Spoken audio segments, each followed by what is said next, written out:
Hi. All right, Clyde. I'm David. Hi, David.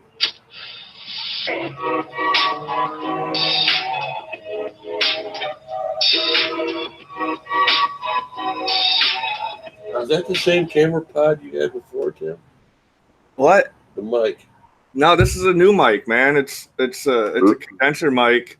Hey guys, everyone, welcome to another episode of the Timone Show. I'm your host, Timone. Obviously, I'm here with my guest David and my other guest, my stepdad, Clyde. How's it going, everybody? It's going pretty good. Hi. Oh man, so I didn't have anything planned for this episode. Like the one I did the other day, we spent 3 hours talking about anime theme songs. I just titled this one "When Aliens Attack," so we could probably just discuss tactics we could use in case of any sort of interstellar invasion.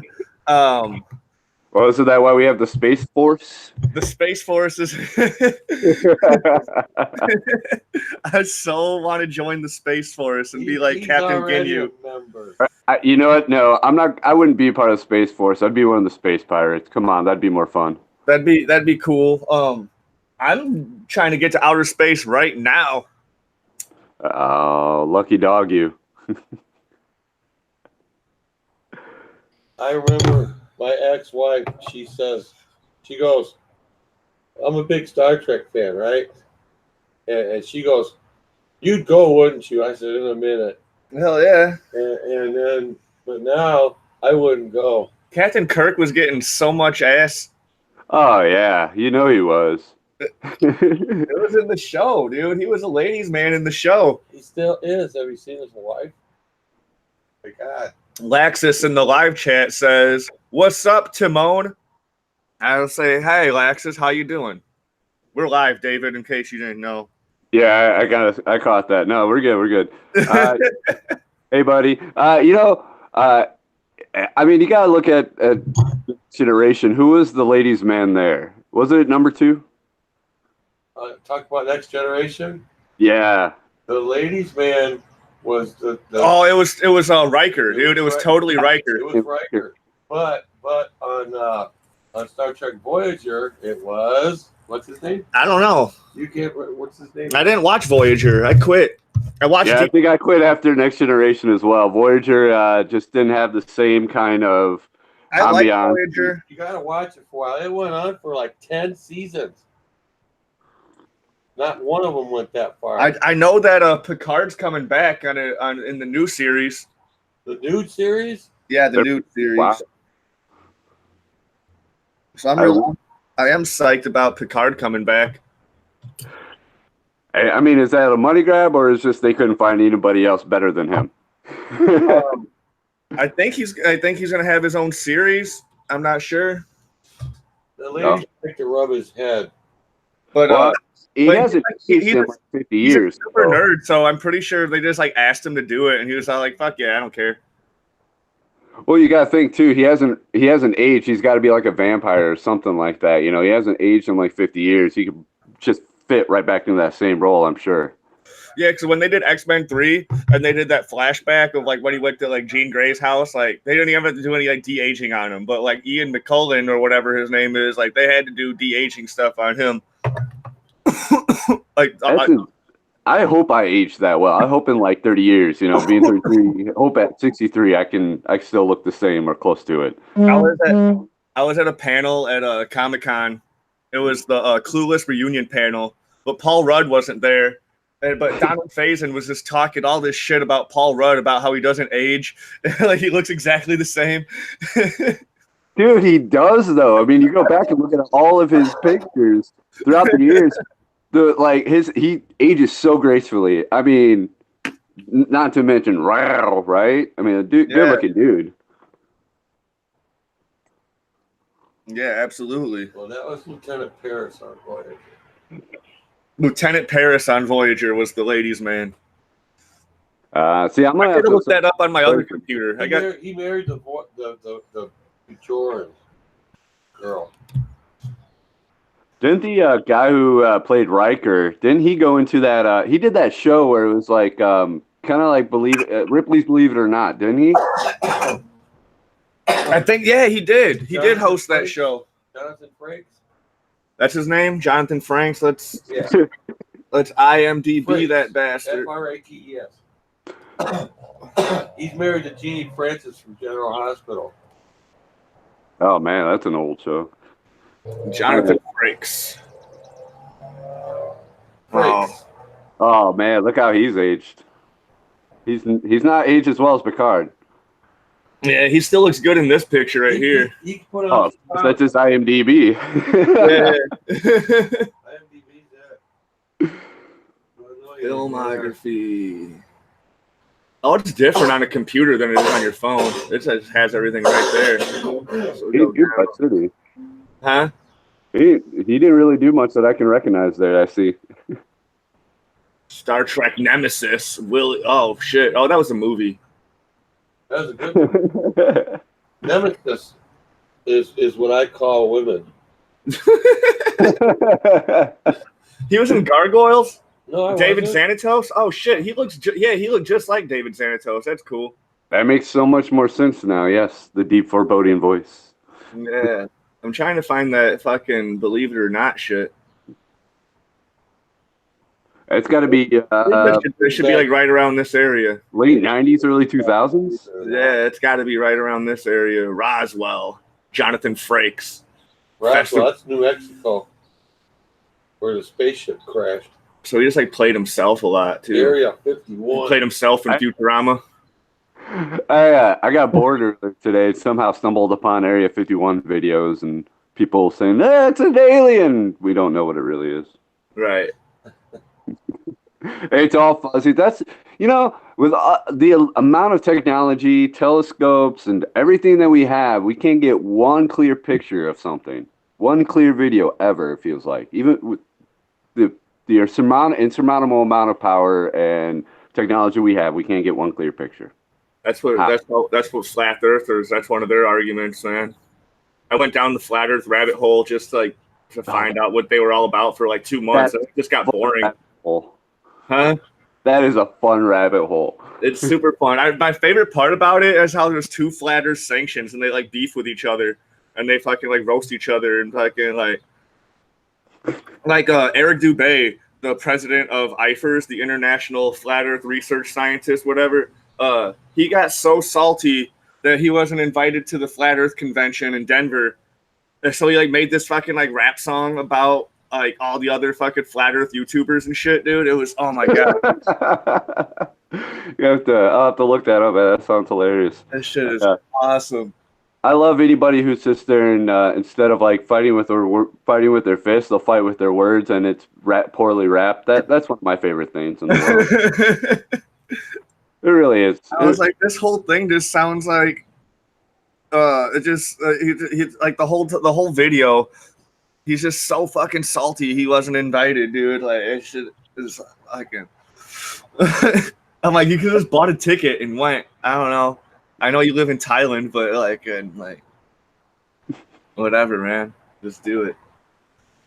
Yeah, it's funny their reasoning, because you watch some of these videos, they sound so convincing. The way they say things and the way they articulate their reasonings, they're really good at trying to convince you.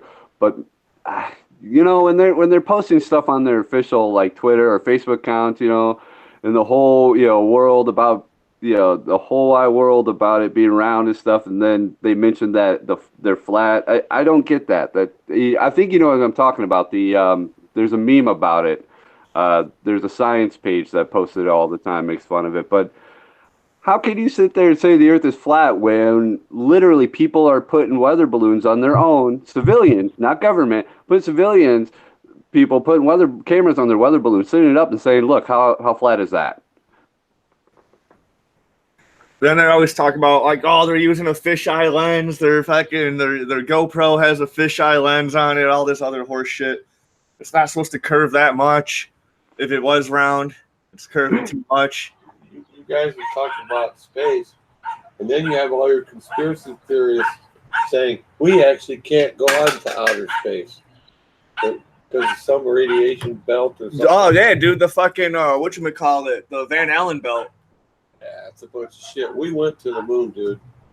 Oh, I completely agree with it to the moon. We went to the moon for only a select few amount of times after we made our diplomatic whatever to, the aliens that were up there, obviously. We For stopped some going reason, back.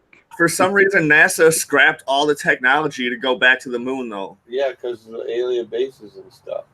On the dark side, there you go. Well, I mean, the moon is actually, that's funny because we don't realize how small the moon really is for it to be, this thing out there in space. It barely covers the United States. I mean, it's about the size of the United States. Well, if you took all the water, all the fresh water from Earth, it would be 1/5 the size of the moon. Dude, no, Corridor Crew actually has a fucking video on how much water is actually on the Earth. It's not as much as you think. They even break it down from like salt water to fresh water, and like they break down how much water we use for like as waste, like for like just showering and washing our dishes and washing our hands. Because that's pretty much just like wasting like fresh water. That's kind of insane to think about that. Well, actually, they're not count. They can't. They don't know how to count how much underground water we have. But Right, they measured it out of the fucking lakes and the ocean. Like it's never like you can't get exact numbers, but they do a pretty good job of getting it approximate and like breaking all the shit down. And everything, as time goes on, those numbers will get a lot more accurate with, different measurements and how we measure things. Laxus said he's a round earther, but he had to get back to work, so he's wishing everyone had a nice day. Thank you, Laxus. Yeah, I hope your day is, nice and round for yourself too. I've never. Have you ever actually met a flat earther? Because I would love to meet a flat earther and just. You remember pick their brain. Jericho? You remember Jericho from high school? A little bit, yeah. He's a flat earther. I had him on my show like a year ago, and he was going on all this Freemason shit, dude. He busted out his Freemason Bible, and he was like really hush hush on how he got it. But I kept on trying to push him. I'm like, how'd you get it, dude? And he's like, I can't tell you how I got it, but I got it, dude. Like, hey, go check out Earth's Amazing Places. You know what's funny is one of the biggest things that flat earthers like to use as evidence it being flat earth is our maps because they're wrong. Well, yeah, they're wrong so they're easy to read. When in reality, Europe isn't this huge, area. It's really, really small. People don't understand, like, the maps screw you up, man. They will tell you that they don't show you the actual, like, the size of the country or the area compared to something else. Everything's just kind of blown up in disproportion, so it's easier to read. It's for sailors and stuff like that. But then they made this one map that actually, like, they flip everything upside down, and then they actually make everything to its actual scale. So, like, because they're talking about how the top of the map, like if you live in the northern hemisphere, like everybody who lives in the northern hemisphere has this subconscious that they're superior to everyone in the southern hemisphere because you're on top. You know what I'm saying? And like, so they flipped the whole map upside down and they made everything proportionate. Like, this is how the world should be, at least for like 100 fucking years or for some.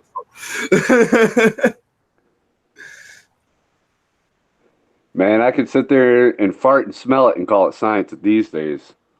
It's called like the Peters fucking projection map or whatever. They talked about it on The West Wing. See, that's the show I never really got into.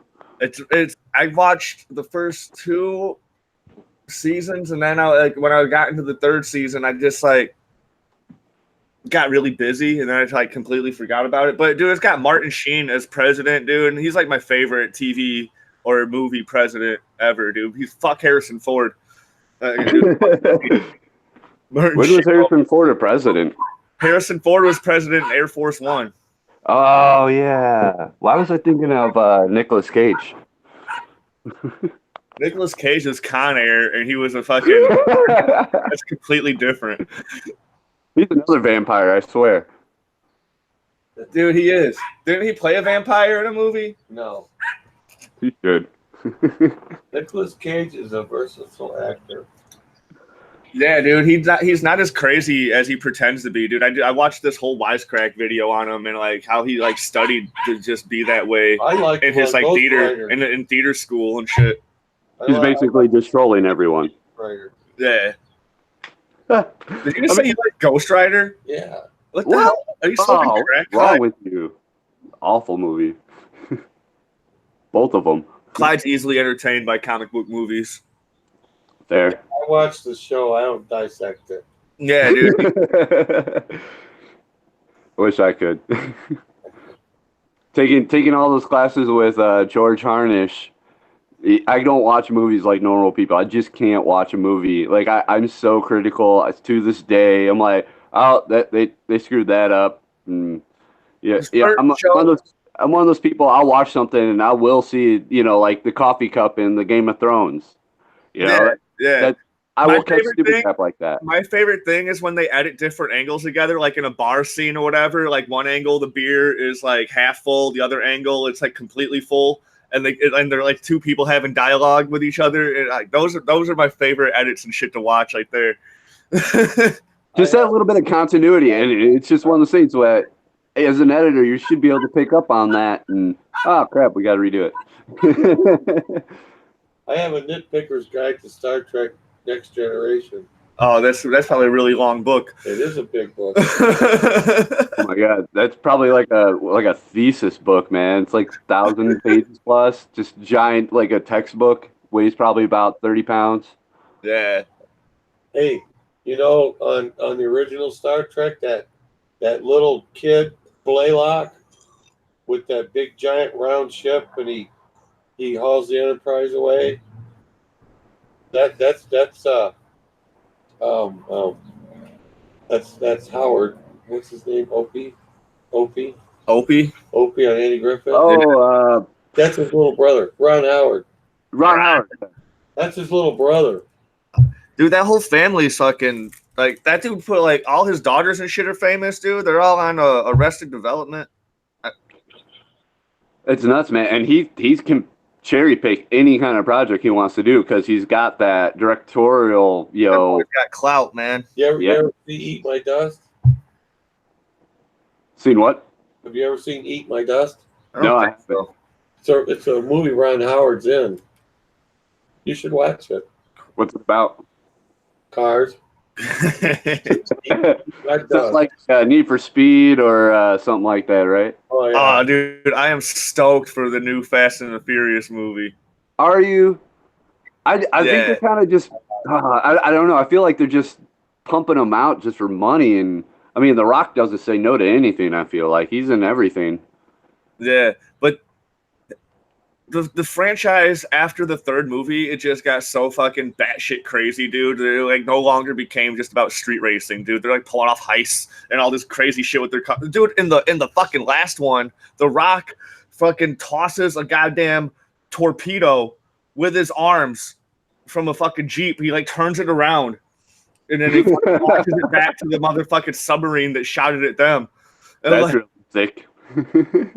They're fucking jumping cars through buildings, like fucking from one building to another. I'm like, this shit's just outrageous, dude. It's and the next one is just fucking The Rock and Jason Statham fighting Idris Elba with a fucking super suit, dude. I'm like, hell yeah, dude. Like, this is awesome. They show Rock. I love that guy, Idris Elba. Could have won. Yeah, they show fucking The Rock fucking like grabbing the fucking helicopter from a car and shit and pulling it down. And I'm like, yes, this is like he's stronger than Captain America, dude. This is the shit. That's America's real ass right there, dude. I don't know. Chris Evans still has America's ass, dude. I checked it out. Not gonna lie. I think everyone in the theater was all like was forced to fucking look at his butt afterwards. There's nothing wrong with that, man. It's a nice butt. I'm jealous. I wish I had a butt like that. I got that flat, pasty white ass. What you got to do? Because I used to have that butt, and now I have like something. Something's kind of there. You got to go running. That requires me to like Sweat. Ew. Yeah, I used to run like 24 miles a week. My issue is now that, I'm starting to hit that age where things are breaking down. You know, knees are a big factor in that. You know, going to the doctor, that's always fun. That, man, 30s are not being kind to me at the moment. Yeah, I'll be 62 in a month. you know what? That happens. Yeah, it does, but that's okay. I'm hoping that, when I hit 60 something or before that, they'll be able to put bionic knees or something into my legs. And, They can already I'm do sure that. with technology that'll be nice and smooth and Butthole. quiet. But you know what I want though? I want the machine noises, the I want that. That'd be cool. If I jump, I want to hear like steam as I come down, like, That'd be cool. I Yeah. want those noises. Deep You don't have to put them in pressurizing. there, but I want them in there. Want people? Then you could do the robot for real and actually be good at it. Bring back the dance. That dance needs to come back anyway. By the time you hit 60, you're going to need a still suit like they have on Dune. Might have something just infused into my spine to help me move. Just have this like exterior spine to my back. Dude, It could be like Mad Max or something. So after I broke my hand, I was watching this show. It was like some Good Morning America type shit. And this dude who like lost his arms in Iraq, they were able to like take somebody else's arms who was like dead or whatever, and like they cut his arms Arm off, transplant. gave this dude new arms. What about the guy who had that face transplant? I don't even remember what happened with that dude, if he's even alive or if the face took or what, but I think I was sitting there reminded of the movie Face Off, speaking of, Nicolas Cage. I think there's a customer at my grocery store that had a face transplant because there was this dude, his face was all scarred up and shit, but now there's this dude that looks exactly like him, and his face looks kind of like loose, like some leather face type shit, but like well done. You know? Well done. Stick a fork in him, he's done, Johnny. Yeah, like it was done by a plastic surgeon and not a fucking serial killer that just does the shit in his spare time, like someone who does like gets paid for it. Or it could be a plastic surgeon who is a serial killer and not a very good one, obviously. They probably all are. They probably all are, dude. Like they get your medical records, they learn your address. Oh yeah, dude, it's a total Ponzi scheme. Just like DNA thing, 23andMe and the what is it, the Ancestry or whatever. I did one of those and figured out everything I already knew. Where's that? Yeah. You don't need to take those. My mom does all shit, and that confirmed that like we're related to like in John Adams and Sam Adams and all those fucking Adams president people. And yet, you're not even drinking a Boston Lager. Tisk. I always get a Boston Lager at the bar. I'm drinking a Coors Banquet. I like to pretend that Timone Show is sponsored by Coors Banquet. Maybe I mean, it unofficially is because I'm drinking them during every single episode. There's been like 2 episodes where I didn't drink at all. And this is episode 98. And 2 of them you weren't. Hey, I mean, you're consistent, if anything. That's the point, There was one time we were just looking at all the caps because they say dumb shit like, be proud of doing it your own way. Where's another one? They went the whole Snapple route instead of putting in like little facts. They just put little Chinese like. This one says, "Get your hands dirty," because it's fucking Colorado. They gotta act like they're fucking like coal miners and shit. Gold. Oh yeah, Since 18, there's one that says like in good luck or like no sweat. Sweat is hard work residue or some shit like that. This sounds gross. No, that's not sweat. Sweat is your body saying you're dehydrated. Get some damn water in your system. I mean, kind of. I drink plenty of water when I'm working outside on a hot day, and like it doesn't matter how much water you drink, you're still gonna stink. Well, I drink water all throughout the day. I just filter it through some beans. This one is the best. It says, I don't know if you can see it, a modern day's work might take days. Or an honest day's work might take days. That's really bad. That's really bad. It's like I'm not hiring that guy to fucking do my roof. I'm not hiring that guy to do my plumbing. Hello, kind of a crazy writes all these little things out. They're like the little cookie Chinese cookie sayings, the fortune cookies. That's what I was thinking. That's all it is, yeah, dude. Like that's really all it is. They're just trying to jazz you up, like what's this Horrible gonna say? Horrible. It's not fun like Mickey's caps where you actually got to decipher a code. I wanna think while I drink my beer. Damn it! That I don't want to just sit there and be all whoa. That shit's so fun, dude. Deciphering those Mickey's fucking hieroglyphs. Mickey's years. I buy a 6-pack every once in a while. Every time I go up to the register, like this shit makes me feel like I'm 15 again. God damn it, shit. I'm back there in Illinois, back at Mary's place, because that's where I used to drink. Most of them was at Mary's place. Mary's place, that's down on Madison. Mary's place, baby. Rockford bar. Dude, yeah, Rockford's oldest bar, apparently. I don't believe him. I think it's all a gimmick. It's probably one of Rockford's longest lasting bars, I'll tell you that, though. Well, your great-grandfather probably ran it. Dude, he was too busy fucking... He was a moonshiner. Yeah, I know he was a moonshiner, but that dude was like getting in bar fights and fucking losing his sugar and shit all the time, man. Like that dude was like a... he was moonshine. Holy shit. You want real moonshine? Yeah, Ben. Down here, there's people with some amazing moonshine. Not that shit you get in the store. There's like one of the things that pop up here around this area. They need that good prohibition moonshine that fucking tastes like gasoline. That's what you need. I'll tell you.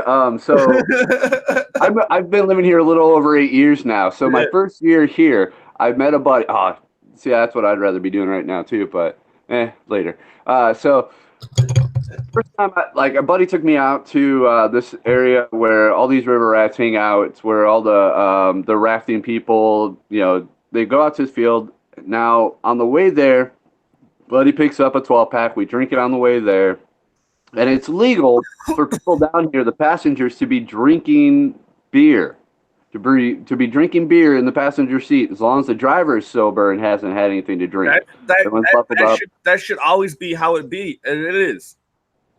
Right. No, I love that law because I've had to deal with it before.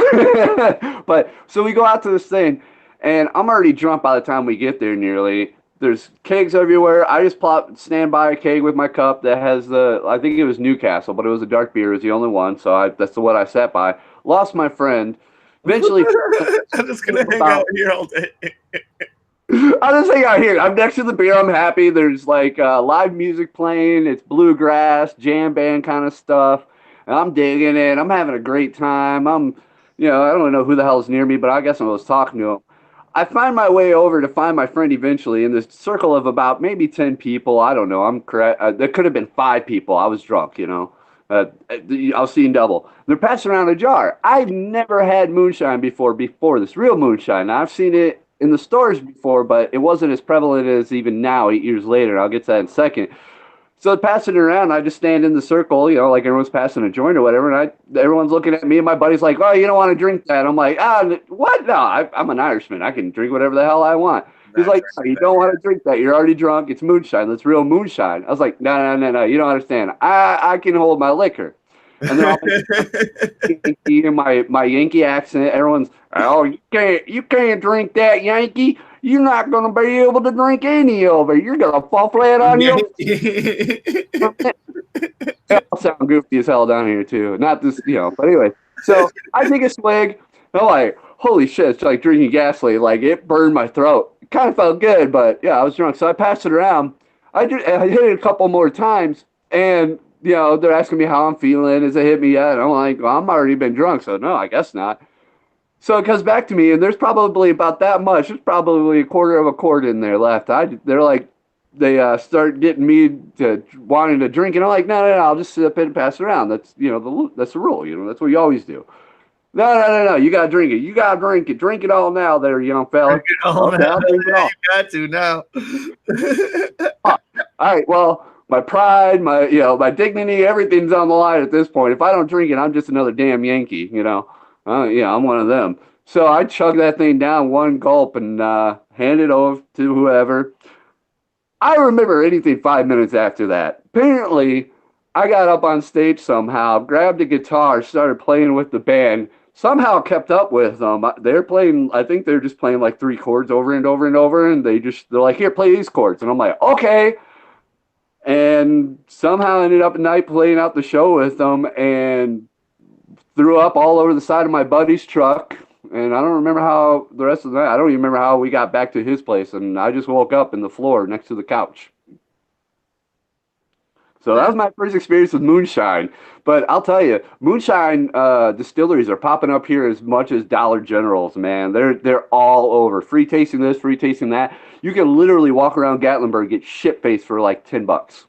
Just because some of them charge $5 for tasting. But you pay your $5, throw a couple bucks to the bartender, and just keep drinking moonshine all afternoon for free. Wow. Yeah, seriously, it's fun too to watch. To be in Gatlinburg, watch all the drunk tourists walking around.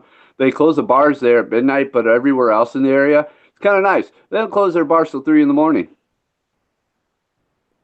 Okay. Yeah, dude. There's been a lot of people at my job that have come from headquarters in St. Louis. And I told them, I was like, dude, you guys just drive down to Chicago, man. The bars don't close until 4. They're like, what? People, their minds are blown when people from different areas that their laws are a little bit different. Like, with that specific example, when I first moved down here, I was like, whoa, the bars stay open later than 1? What? There's only one bar in town. It's on the edge of New Milford. It's like just right outside of New Milford, so they can stay open till 3 for some reason. Like, all right, cool. Nice. Speaking of that area, I got a quick question to ask you because you're there, and I can only see what I see on social media. Like, and I know Timone, you're not a big sports guy or whatever, but this whole Fred VanVleet thing, can you explain that to me and why everyone all of a sudden is all about this guy when he just spent basically only one series of the playoffs doing anything really that great? Oh, because he's from Rockford, dude. Coach Ott, Coach Ott coached him. He went to Auburn. So like that's why a lot of people are making a big deal about him. They're like, hell yeah, dude, fucking Rockford, fucking celebrity. And he's fucking so after he won the championship, he was all like, Rockford's the shit, So everyone's like, hell yeah, dude, he's repping his hometown. Fuck, he's not saying all this Chicago bullshit or whatever.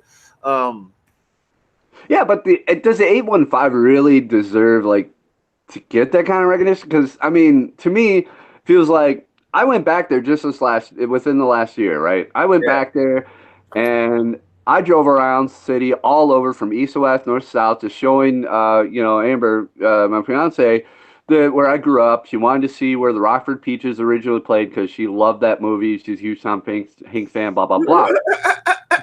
But that's honestly the only thing she wanted to see was the home of the Rockford Peaches there by her school. And I took her over there, and she did not realize how big Rockford was because she's originally from Michigan City, Indiana. And I don't know if you've ever been there, but it's a small town. You blink, the minute you pass through it, you blink, it's gone, right? Okay. And so she could not fathom. It was so hard for her to fathom how big our city really is. But that's all she wanted to see, and she didn't realize it was on the outskirts. It was over towards the west side. Now, west side isn't that great, Yeah. But I don't know, man. Like everything just seemed run down. It didn't seem like anything was new. Anything was building up, unless I missed something. Because that it broke my heart to go back there. To be honest with you, everything is building up. They're trying to rebuild downtown, so that's kind of cool. They've been trying to do that for 25 years, though, dude. No, they're doing it right now, actually. For the past 5 or so maybe years, dude, they've been doing it right. Well, I'm at least glad to hear it. I don't understand the whole thing about everyone getting excited because he shouted out to the 815, and So I was at the last game. There was this big ass event downtown called Jurassic Park, and I was at that shit, and it was packed, dude. It had like at least 3,500 people, and there was no violence during that event at all. That's surprising considering that in Toronto there were 4 people shot during the parade. Yeah, Canadians were going harder than Americans for once, like. I know, dude. Okay, so I'm gonna let you in on a little secret. I know several Canadians. When I was working for the Smokies, which is the AA division of the Cubs, I was one of the clubhouse managers there, and basically you're just a nanny and a personal assistant to the team coaches. You feed them, you clothe them, you do pretty much everything for them, short of wiping their ass. Yeah. Well, there's one Canadian there. I won't mention one player there. I won't mention his name. But the dude was intense, man. He was a sweet guy, but you did not want to get on his bad side. I would sit there and he'd strike out or he'd do something. He broke the most bats out of anybody in that team. That dude would come down into the clubhouse after getting struck out and just scream, beat the shit out of stuff. Dude, I'm sitting there cleaning the clubhouse and dude's throwing shit all over the clubhouse. And I look at him and I want to say, dude, what the fuck are you doing? Quit fucking up the clubhouse. But then he gives you that glare, and this dude's about 2 inches taller than me and about 3 times my size and muscle. I'm not going to fuck with an angry Canadian ever in my life. You get them, because they're so nice, you get them pissed off. That they're like just wild beasts, man. They just go into full rage. You don't want to fuck with a Canadian. I only know French Canadians, like, when I do, like, staging, because the only place that you can get a stage from, like these fucking trucks that transform into stage, they only make them in Canada. And so like anytime I'm working at Lollapalooza, there's 3 stage lines. They're the biggest ones so far you can get. I hear there's a 755 that's coming out, but these are 555s, and they're fucking nice and they're huge. It's a full fucking semi that unfolds, transforms into a fucking stage. It does all that shit that you want your legs to do. Oh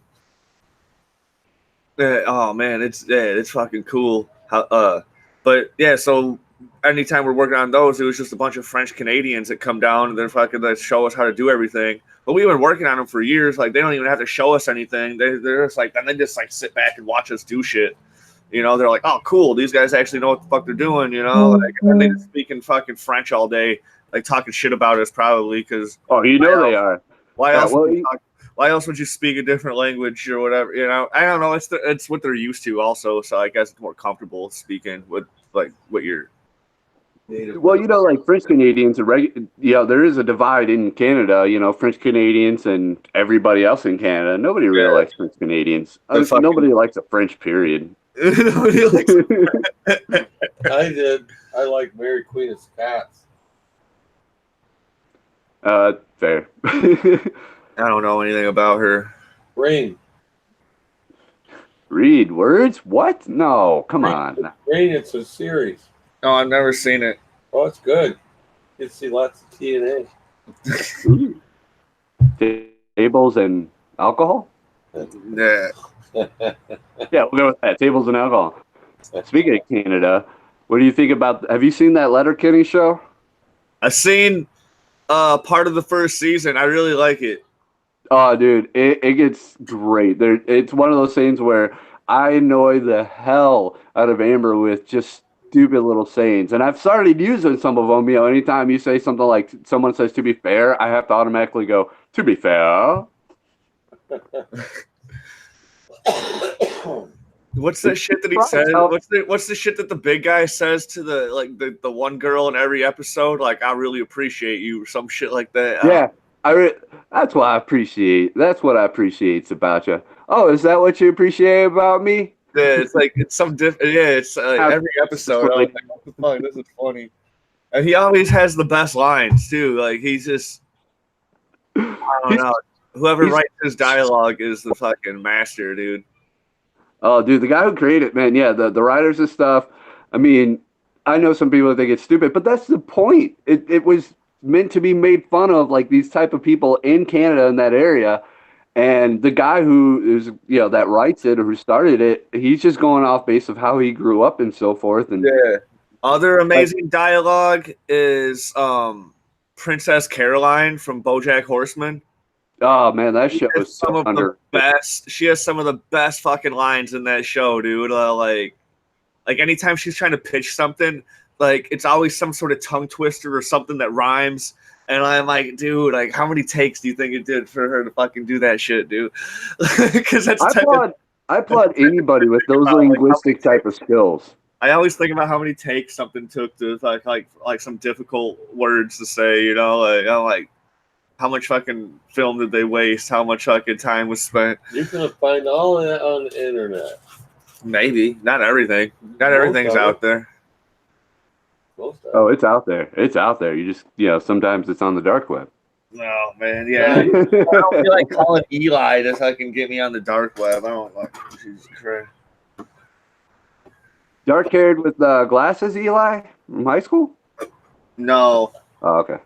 I mean, that kid, I remember him. He would be a kid that would probably delve deep into the dark web.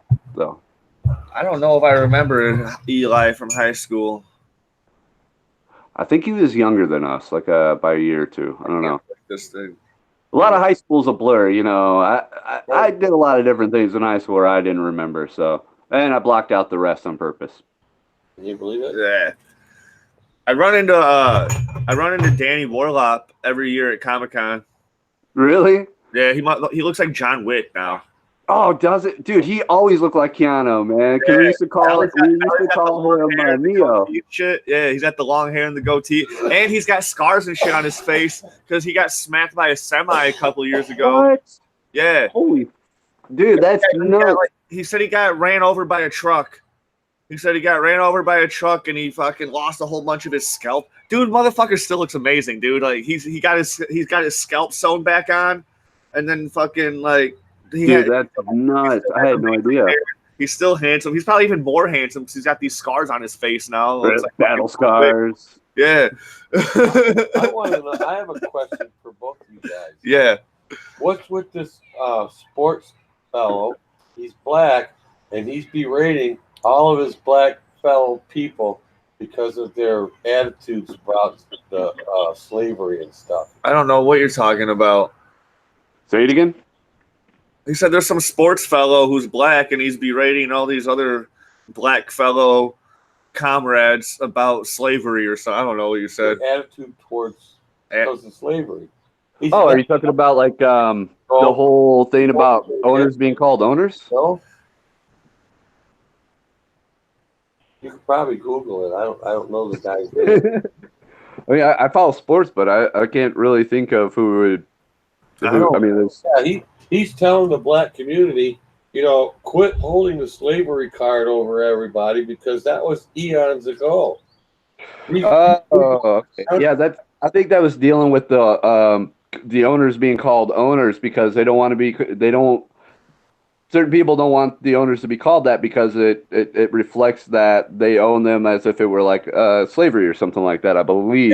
That's what they call them. You can call them CEOs, whatever. The people, they have the money and they're paying these people to do a job,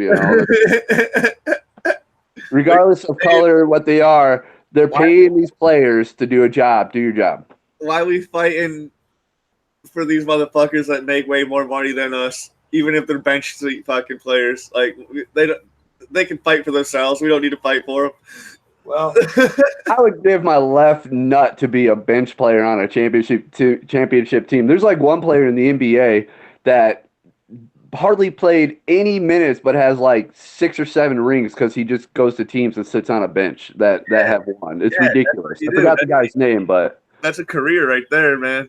Right? It's like being the number 2 quarterback your entire career. I would love to be just the number 2 quarterback. You know why? You don't have to get hurt. No, you're the number 3 dude that gets traded every year, dude. You're just on a different team every year, and like nobody knows who you are, but you're still getting paid. They see like didn't that dude play for the Cowboys 5 years ago? I remember seeing that guy once. Dude, they threw him in, dude. Like. When Troy Aikman got hurt, yeah, dude, he was there, dude. He was that guy. He threw that touchdown, dude. Like we thought he was gonna be in. And then you see him 5 years later, he's playing for the fucking Broncos. Like, well, it's like, I'll tell you this. Like in baseball, though, you talk about like how these players get millions of dollars or hundreds of thousands of dollars, depending on where your level is. But I'll tell you this, like baseball players, man, especially in like the lower levels like double A or even triple A, these people, these guys, these young guys especially, they have other jobs during the summer. It's not, a lot of them will do like camps and stuff to get kids, that's how they'll make their money. But Yeah. some of them have to have actual 9 to 5 type jobs because you're getting paid maybe $20,000 for the season max, as And they a got double A or something like that. It's ridiculous. So unless you're signed as a big prospect, you're not really making any money until you actually make it up to the majors. yeah. So I feel for baseball people, man. I do, because some of these guys, they got some money, but a lot of those guys were kind of living paycheck to paycheck, especially when you have to have like 2 different apartments or something because you go up and down from double A to triple A. Some of these guys will have like 2 to 3 different types of rent.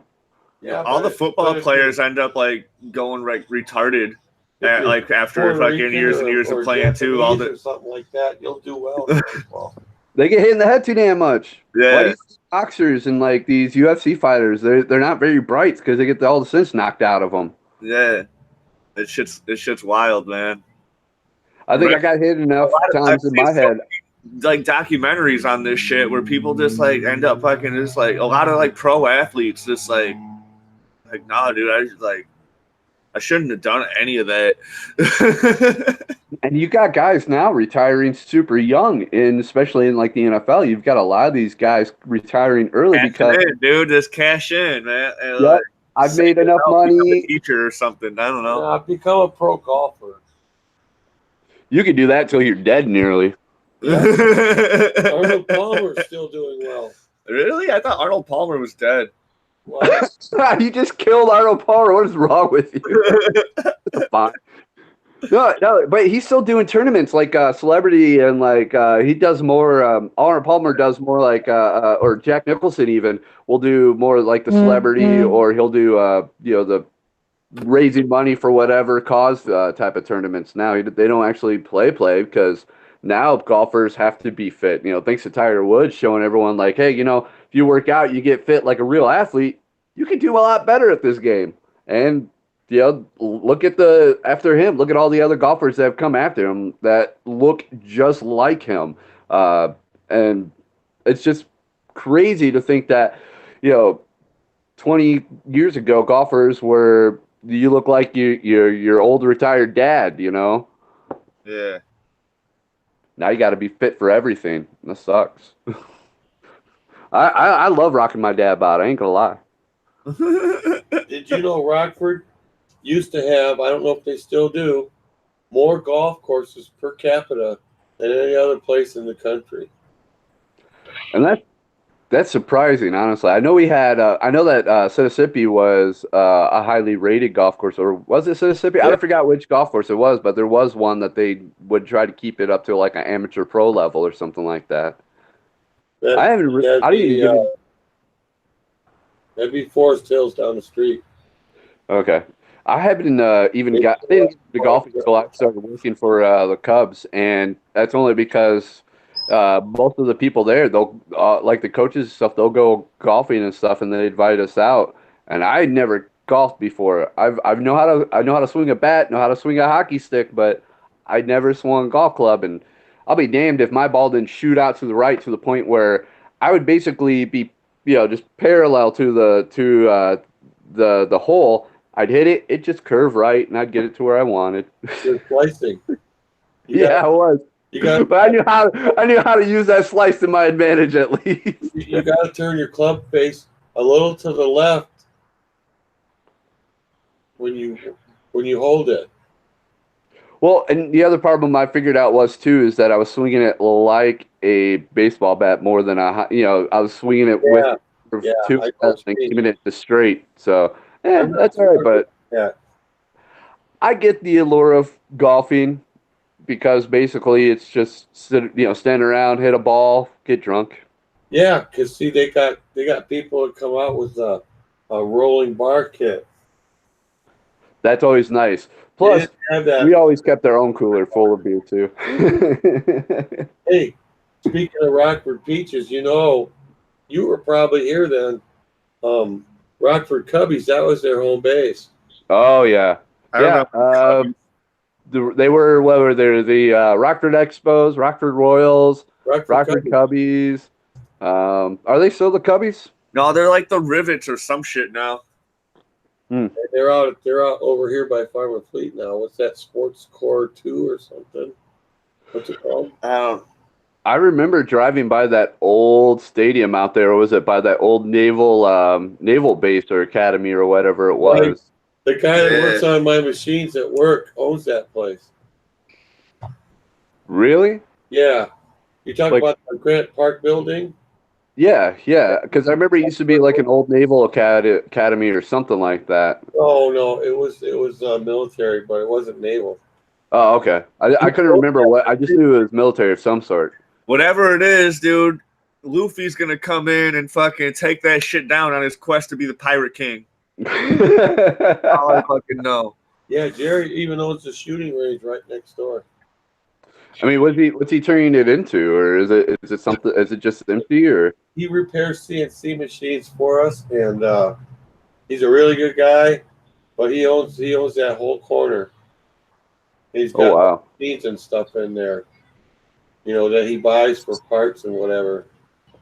What do you know what the story is with that old baseball stadium that's there then? Because I mean, I remember that's where I remember when that was renovated or whatever, right there along the river. I remember when that was renovated and how everyone was so excited to go watch whatever single A or rookie ball that we were watching. That was the start of Rockford Cubbies. That's when Rockford Cubbies moved in. Oh, okay. Is it like fixed up now then, or? Well, there's not much activity there anymore. I have a baseball around here somewhere for that, unless Aries got it and chewed it up. I don't think so. There's one. I got tons of baseballs. I don't know. Yeah. I have like about a dozen and a half signed baseballs of random players and teams from my time with them. It's I don't even know why I keep them. I should just give them away to people. Didn't you play baseball in like high school? I didn't play high school, no.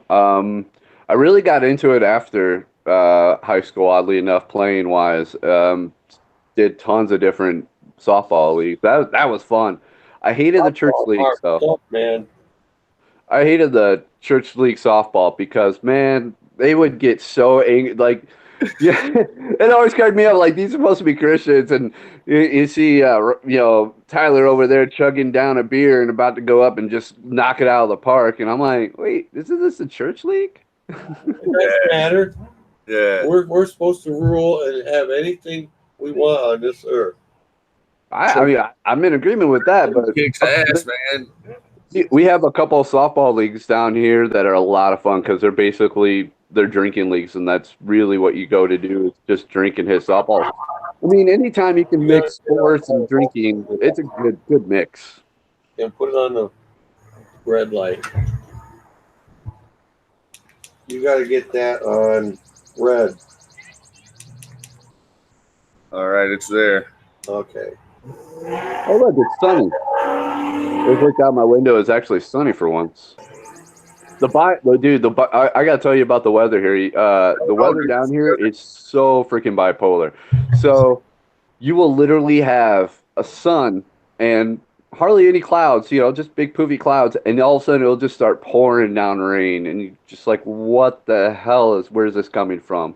I've never seen weather like here, man. Within seconds, the weather will go, literally seconds. We'll go from sunny to, hey, you're about to get struck by lightning and die. I lived in Pensacola, Florida for 2.5 years. And it rained almost every day, right about 1, 2 o'clock. Every day.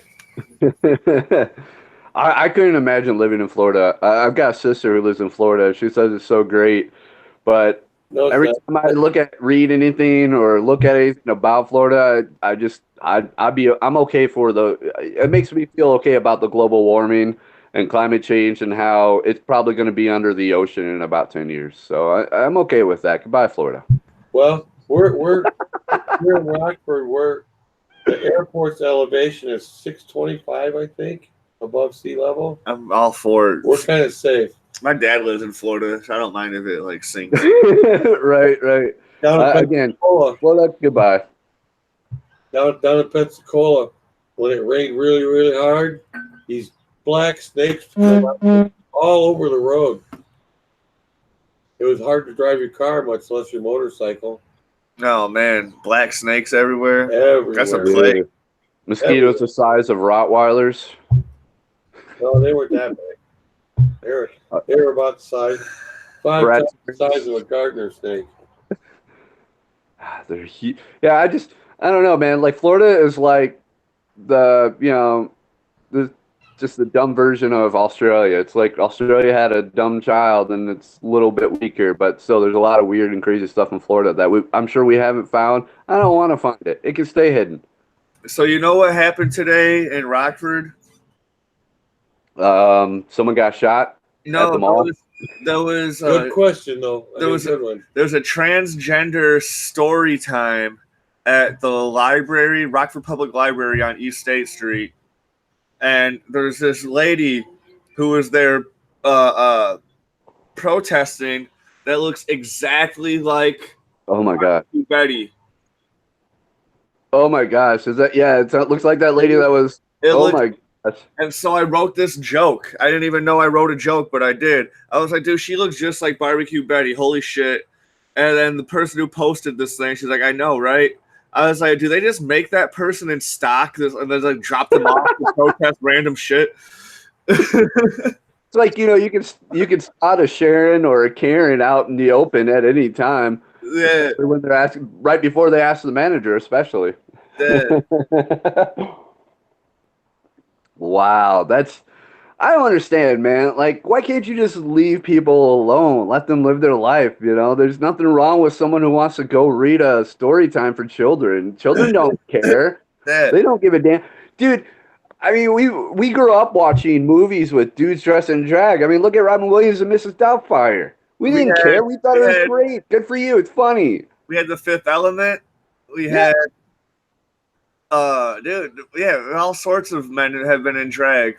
Chris Farley has been in drag. Look at the Powder Puff Girls. The devil dude, him. Oh, him is one of the creepiest villains of all time, though. That's not a good example. Anybody can be a villain, Tim. Anybody can. Doesn't matter how you look. I'm just that she or it, whatever she is, dude. Him is scary. Oh no, I completely agree with that though. But yeah, I just don't understand why people can't just leave other people alone. I just let them live their lives. They choose to be, whether it's a choice or not. Aries, get over here. They are who they are. Coming over. Aries, get over here. Boy wants to be friends with everybody. I swear, goddamn it, shit. Fucking dog. There's nothing wrong with wanting to be friends with everyone. He's a pit bull, so they think he's scary, but he's not. Aw. Yeah, that's sad. Oh, look at the cute puppy. Yeah, see, he likes to hang out. He's a frequent guest on the show. Aries could put his paws on your shoulder. Oh, I believe it, man. Pit bulls are actually pretty popular dogs on here. A lot of people like them, but again, people get so scared. I had this. I used to have this 100-pound black lab mixed with German Shepherd. Oh boy. She was huge, very long, fast, but she was jet black for the most part, except if you look at her in the right light, she'd have the patches where German Shepherds would. But people would get so scared of her when I had her out that I had to buy. She'd get out of she could jump our fence in the yard I lived in, so it almost didn't matter. So when she wanted to get out, she wanted to. I had to start putting a vest on her, said kid friendly, and I would walk around to the neighbors and let them meet and try to knock on doors and say, look, my dog gets out. Don't be scared. She runs towards you. She's looking to play and get attention. She's just a dumb idiot who's super smart. She's just a lovable, dumb dog. It just would surprise me that they get so scared of this dog just because she was jet black and she was 100 pounds of pure lean muscle. And labs are known for being friendly. Yeah, and she was the friendliest dog in the world. And like I said, it was that lab in her that allowed her to be that friendly. I mean, any dog could be friendly. It's all based on the owner, That's right. except And for like that was an intelligent thing for you to dachshunds. do. Dachshunds, however, those things are little assholes. I'll punt one. We have a dachshund pug mix. That is adorable, but dachshunds can be so territorial. Like I had a friend who had a dachshund that would not let you near her. Yeah. She got mad anytime you got near. She'd sit there and start chewing on your ankle, and I'm like, I'm about ready to punt your dog. I've never, hurt an animal before, but I'll do it now. Leave me alone. That's like No, Aries is very consensual. You tell him to back off, and he was like, "Oh, I'm sorry, I didn't mean to disrupt your space," and he'll politely Timone tell him what to do. And he'll politely back away. But he will think about it. Don't touch his paws. Can't touch his paws. Yeah, don't touch his paws. He'll get mad. Did he have is he a rescue or? No, I've had him since he was 6 weeks old, dude. He's just I used to be able to clip his toenails and give him some cheese in between each one, but now I can't do anything, dude. He's just like, I wonder if it's you may have clipped him too close and he just remembers that and he's like, I'm not doing that again. yeah, he's an asshole. That's all it is. Well, they do take on traits of their owners, so I'm just yeah. That's exactly right.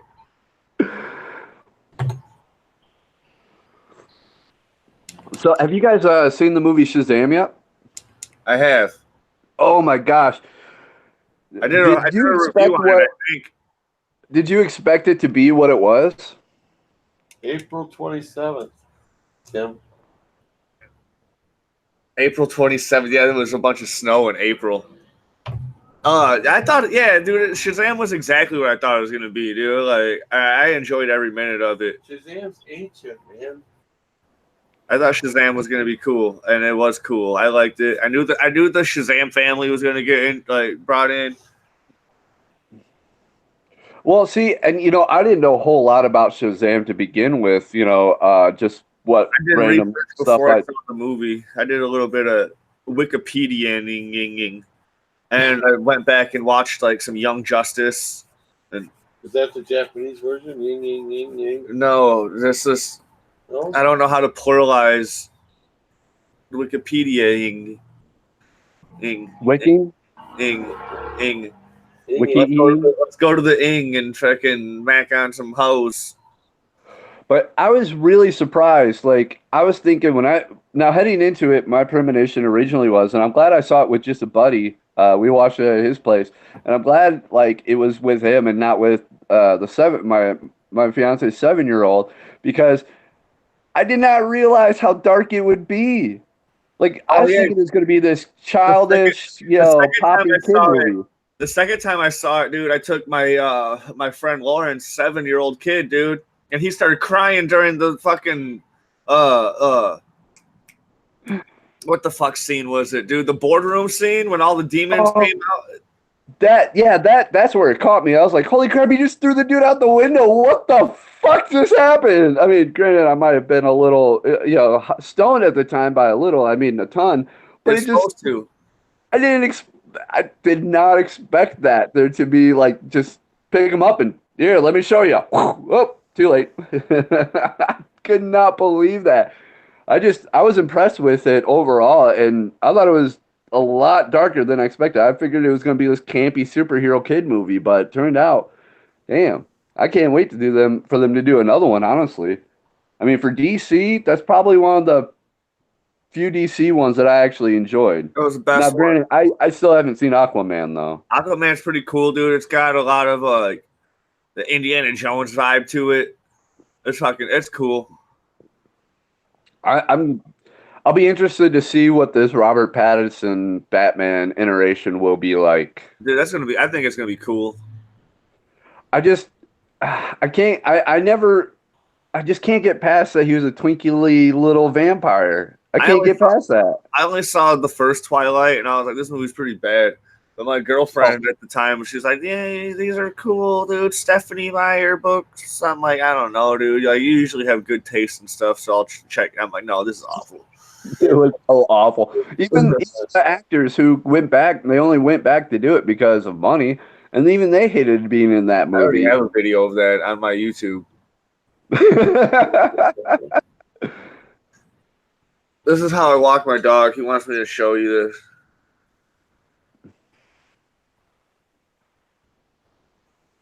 He just pushes you along. Dude, that's just. We just go. We just zoom off, man. I bet he loves that. Oh man. Full speed ahead, man. We're gone. Look at before he even gets to the corner. I'm right. I could never stand upright on a skateboard. I didn't have that. No, it's not a skate. It's a ripstick, dude. It's only got 2 wheels. You got better maneuverability. Oh, that's the one where you have to like move your hips a little bit to get it going. Yeah. Want me to send you this? I don't know. No, I don't need that, dude. I took a whole video, dude. I fucking recorded it on my phone As you were riding. as we were riding. Yeah. But it's different. You got to have this view too. Fucking. That's why I need someone else riding with their dog behind me with a GoPro. Fucking yeah, I can do some editing and shit, dude. That'd be fucking dope. Put the GoPro on your dog's head. He's like a little. Dude, they tried putting Corridor Crew tried putting a GoPro on their one of their dogs, dude. It doesn't like you could put it. You could put it. You could probably put it on his head if you have to like have a special like helmet. Yeah, or you could put like there'd be a way I could attach one to his harness, or they got specially made harnesses where you can attach a GoPro to the back of it. I could get one of those. But that's pretty cool. Well, I remember seeing the video about the one of the videos I thought was hilarious was that dog who took that dude's GoPro and started running around the yard, and the dude was chasing him the whole time. Because we all know what that's like. If you've had a dog, you know what it's like. You're like, hey, what do you got? And then they take off, and then you're chasing them for 20 minutes. Yeah, dude, that's like that's a lot of money in that dog's mouth.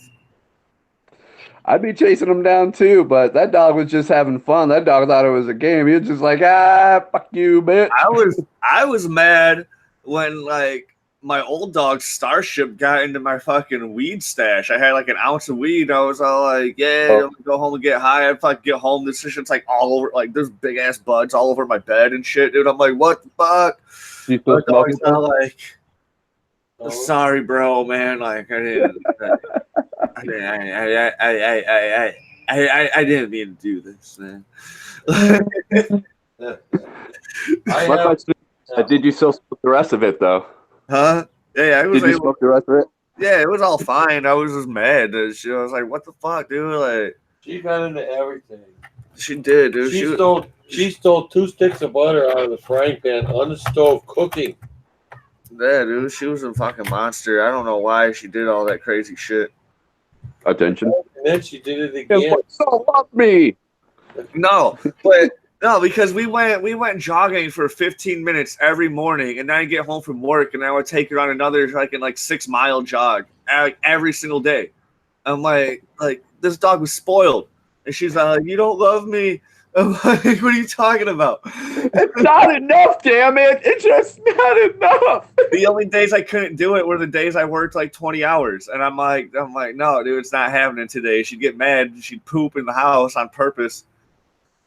We had a when I was living with my dog stuff, the dogs would try to get into the weed too, because there's Sassy and Bandit, my dog. Sassy was the boxer.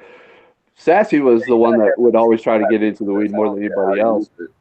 But we had a stray cat that we kept around, and anytime we'd smoke out on the porch, that cat would just rush over out of nowhere. All of a sudden, the cat was in someone's lap, like, "Hey, you got some of that? Let me hit that." Yeah, dude. I know some cats like that, dude. Fuck. Well, I mean, weed is related to catnip. It's in the same type of family. It smells family. like it. No, it doesn't. Shut Yes, the front it door. does. It does. You're the same person that says fucking killing a skunk smells like it too. Like, no, it doesn't. Where do you think that skunk smell comes from, man? My fucking my old dog Starship got sprayed by a skunk because like this when I was living I was living in the hood, dude. I was living on Howard Avenue, like right off of Central, and and dude, this shit was fucking. It was crazy, dude. There was a skunk down the street, dude. And my dog just took off, and I was like, no, don't. And instantly, that skunk raised its tail. Fucking, I was like, oh shit, you could smell that. This was a block and a half away, dude. You could fucking smell it 10 minutes later, like across like the whole fucking like boom. You could smell it the next morning, like. Dude, that's a powerful fucking blast, dude. Tomato Like, juice does not stop it. Mm-mm.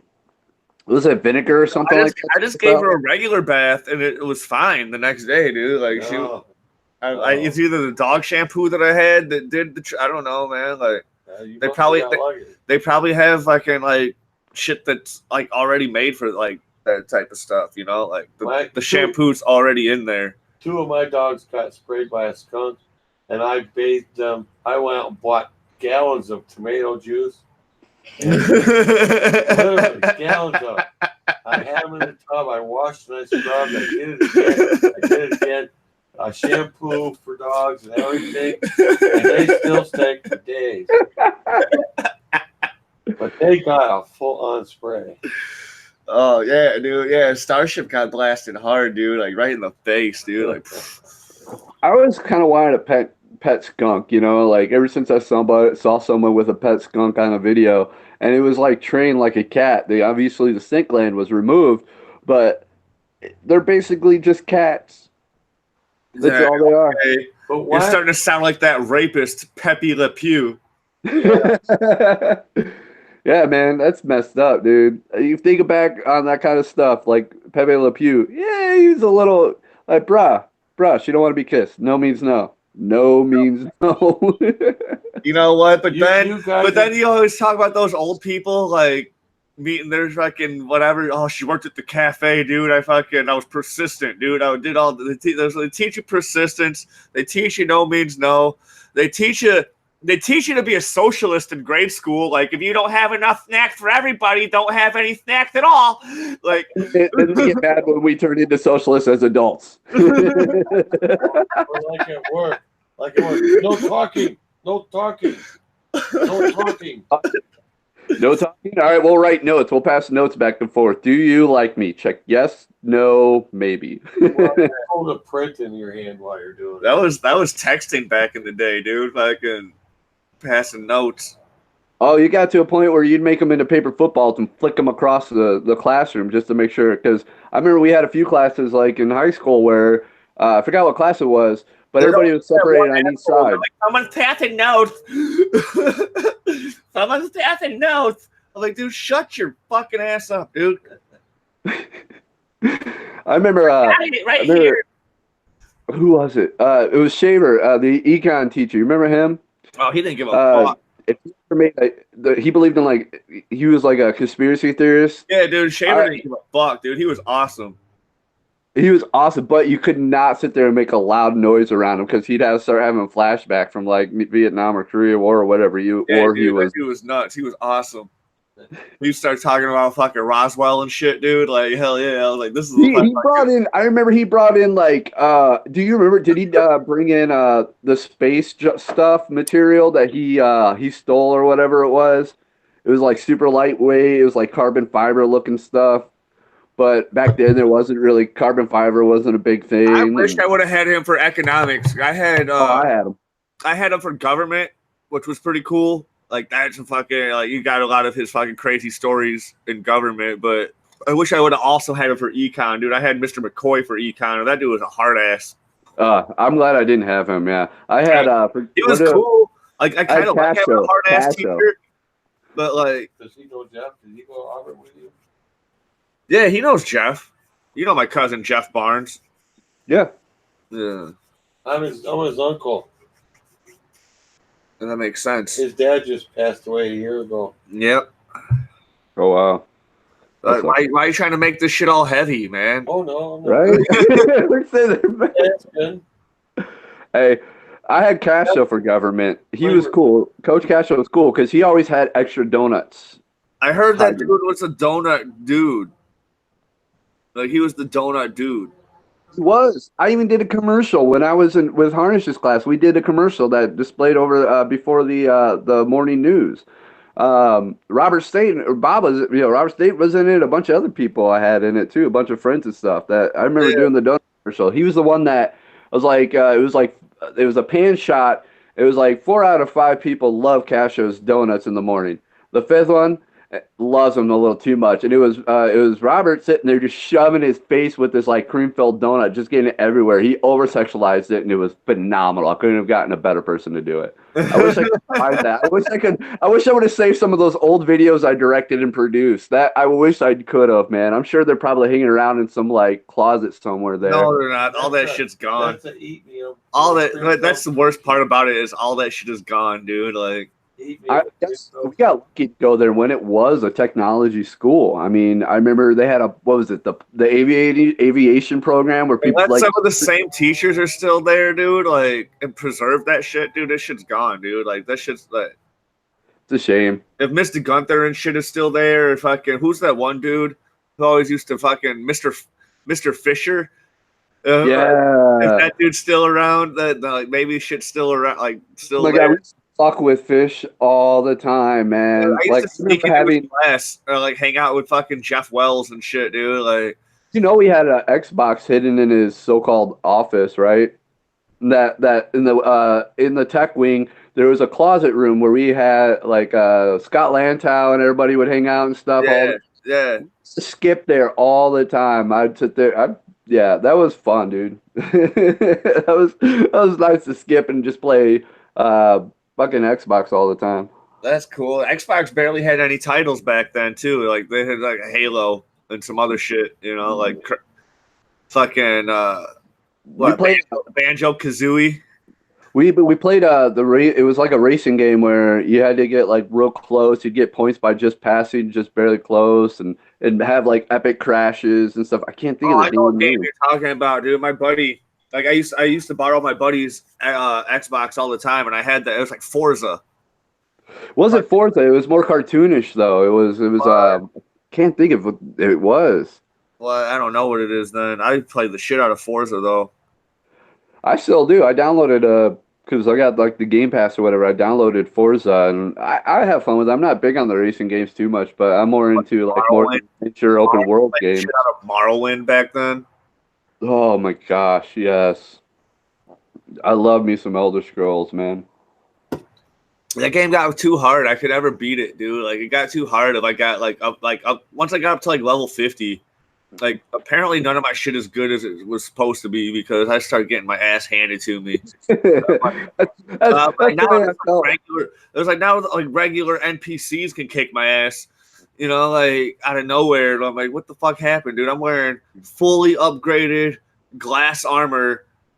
Like, I know it's fucking like whatever. Like, I had this shit enchanted. I had everything enchanted, dude. I had my fucking because you could enchant everything in Morrowind. Yeah. You could enchant your left and your right gauntlet, your fucking left and right shoulder, your fucking your chest plate, your left and right legs. You're like boom. You could wear 2 rings and a necklace and have them shits enchanted. Like, oh man, yeah.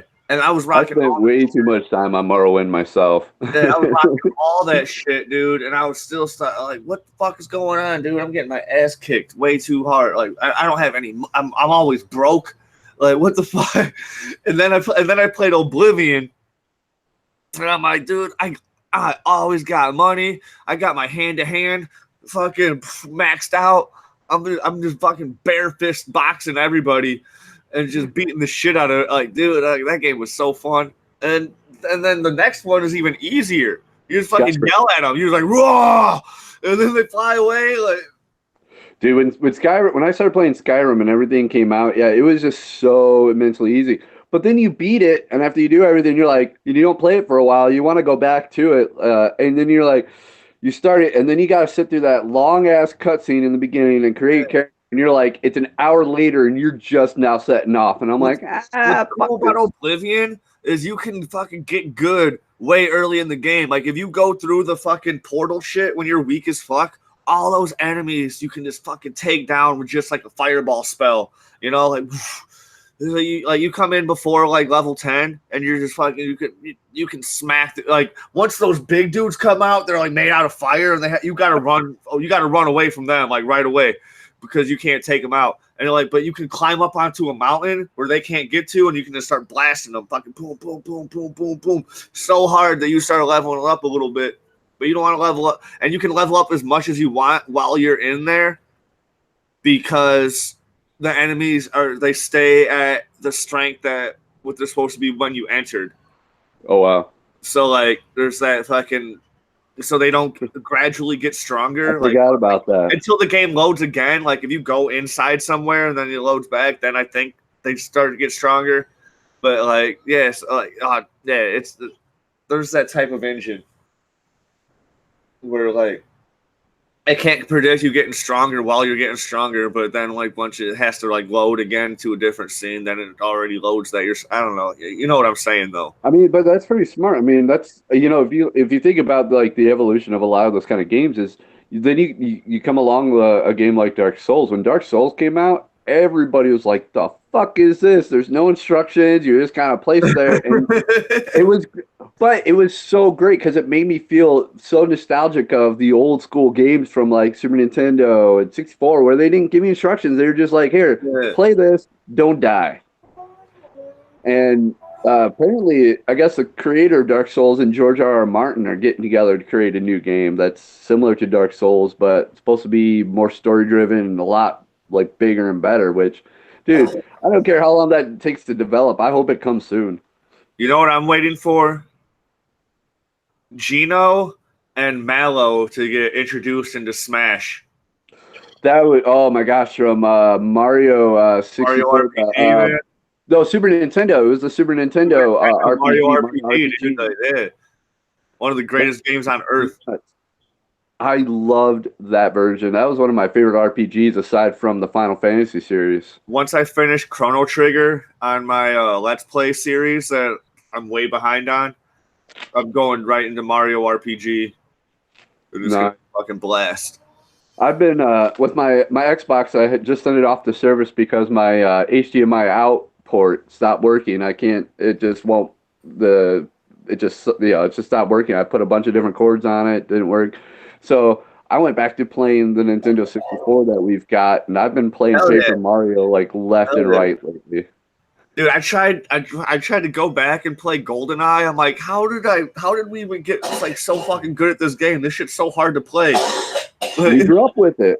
No, I agree. No, like I've got like Turok, different Turoks and like Armament Soldiers Heroes, all these different like shooter games, and I'm like, how the hell did I do this? I bought a Turok comic like sometime last year, and I can still forget about Turok. They stole that name from the original Star Trek series. What, Turok the Dinosaur Hunter? Turok, the name Turok. Oh. Captain Kirk became Turok on an ancient planet. No, dude, fuck all that, dude. This is Turok the Dinosaur Hunter. So it could have been Captain Kirk. They might have, I don't know, the developer might have used that name from that. Who knows? He's standing on a monument at the end of the show. I am Turok. And a asteroid is about to crash into the planet, and some monolith is supposed to destroy it. And he doesn't. Well, now, is it really the same? Because you're pronouncing it different than what I would imagine, like the game is pronounced. Because I always pronounce it Turok, not Turok, because it's Turok. Turok. Turok. Turok. It's really a weird word to say. Turok. That was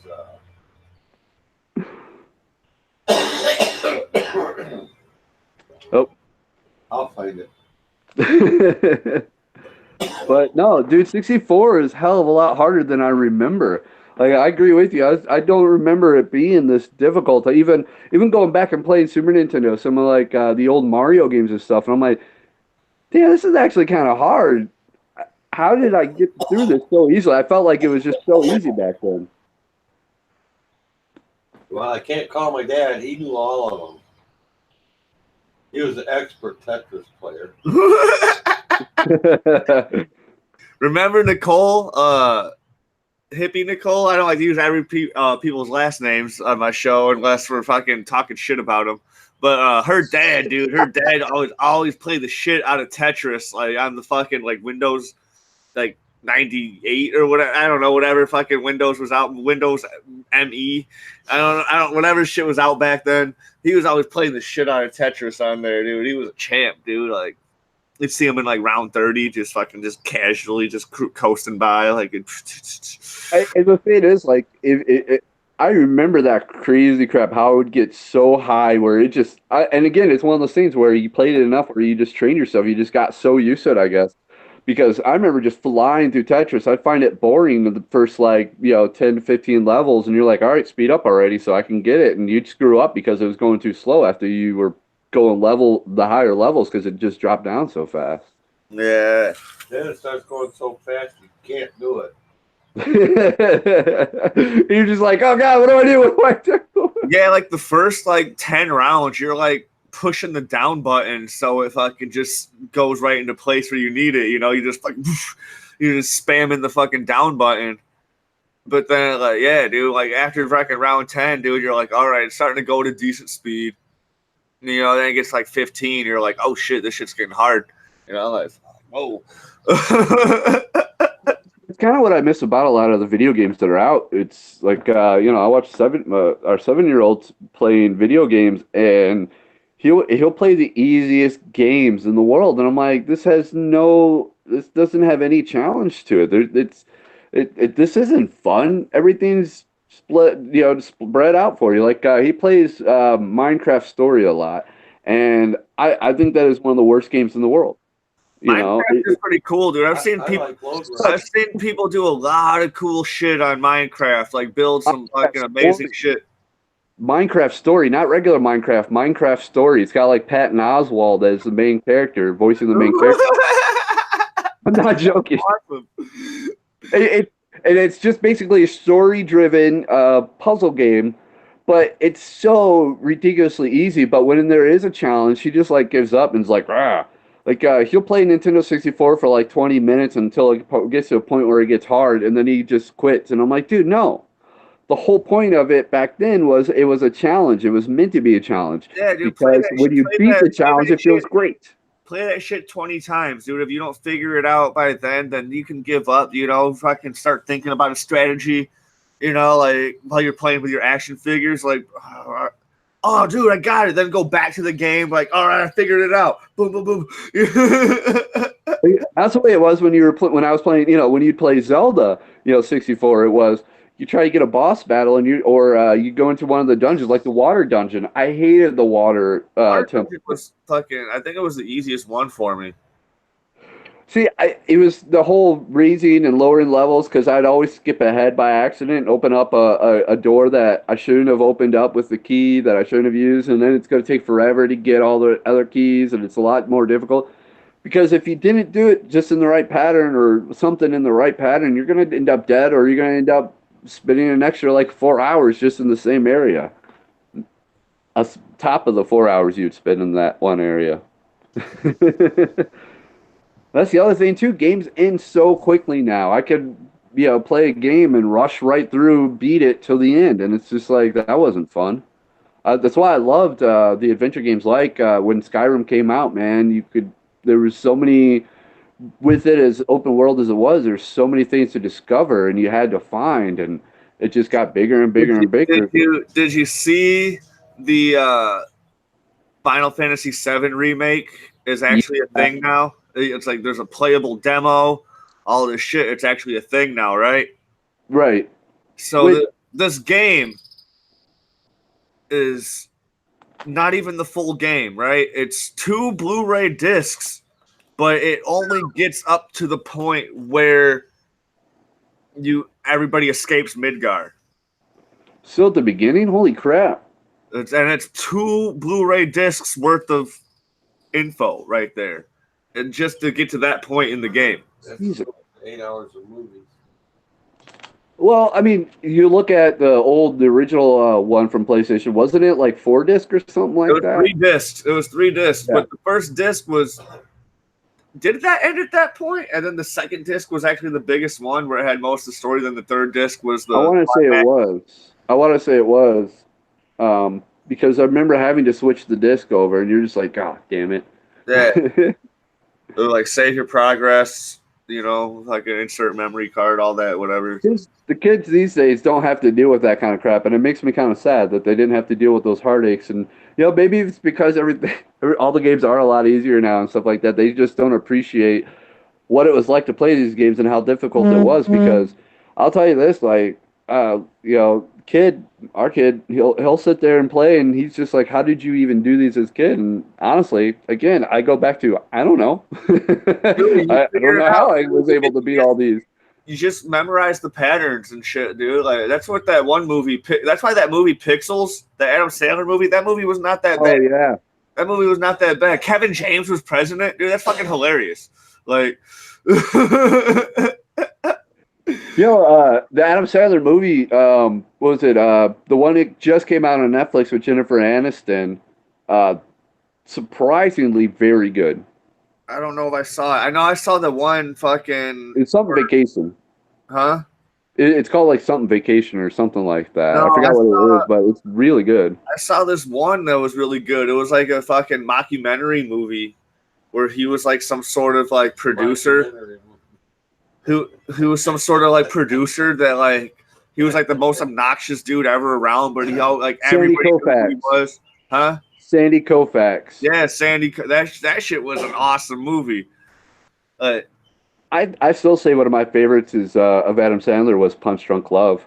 That's because that was one of the first. I really like funny people. Funny people. Yeah.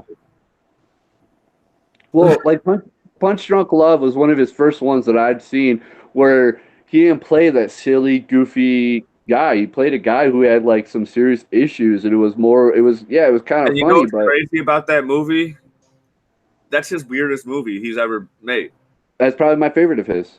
That's his weirdest movie, and he always is in such fucking weird movies, like purposely weird. This movie was like weird in its own fucking way, like Punch Drunk Love, dude. I didn't like it the first time I watched it. I was like, there's absolutely no point to the fucking movie. And then when I watch other movies like that, like Big Lebowski has no fucking point to it. And then there's other shit too. It's just the way I look at it, it's just as if you're looking into someone's real life just at that time. There isn't really necessarily, isn't that ending that gives you always the gratification that you want. But, the storyline and stuff, it's just, it makes you feel like, okay, I can relate to this person. It's just an average thing. And I actually started liking movies that are like that a little bit more, that rather than, the regular love story where guy falls in love, guy screws up, woman forgives her, the end. Yeah.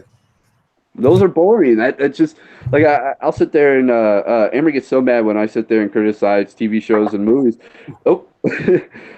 Criticize TV shows and movies because I'm just like, this is droll. This is the same thing. You can watch these 10 movies and it's the exact same damn thing. Yeah. I like that a little bit of originality. I've started leaning towards stuff like that. I like, dude. There's a show on motherfucking YouTube. It's called Wayne. That is a fucking badass fucking show, dude. You can watch the first 2 episodes for free or whatever. Then I just bootleg the rest of the series on F Movie. I watched a lot of my stuff. I'm fucking, dude, that shit is awesome. So it's this fucking. He's like 16, 17 years old. His dad just died. And his dad's out like, I got a car that's down in fucking Florida. They're like in New Jersey, dude. They have heavy-ass New Jersey accents, like all the main characters.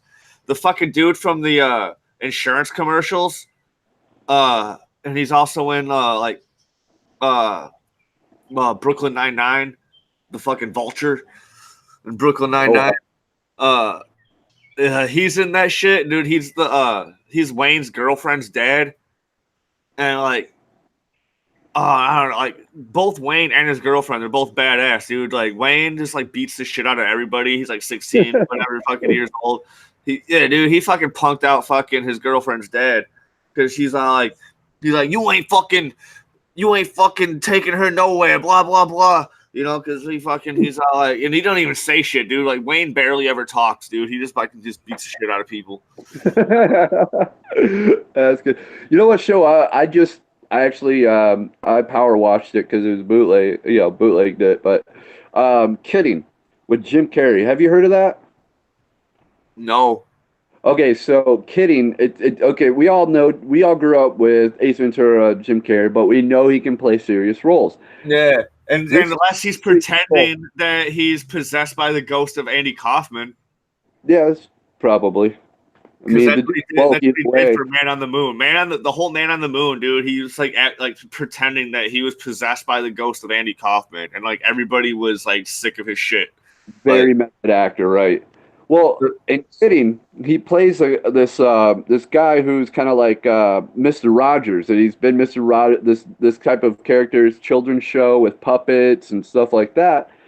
And he's this really nice, polite, well thought, kind of well thought of guy. He's a serial killer, though, right? I bet he's a serial killer. So the premise of the show is that no, he's not a serial killer, but the premise of the show is that he it basically chronologically. It's chronologically.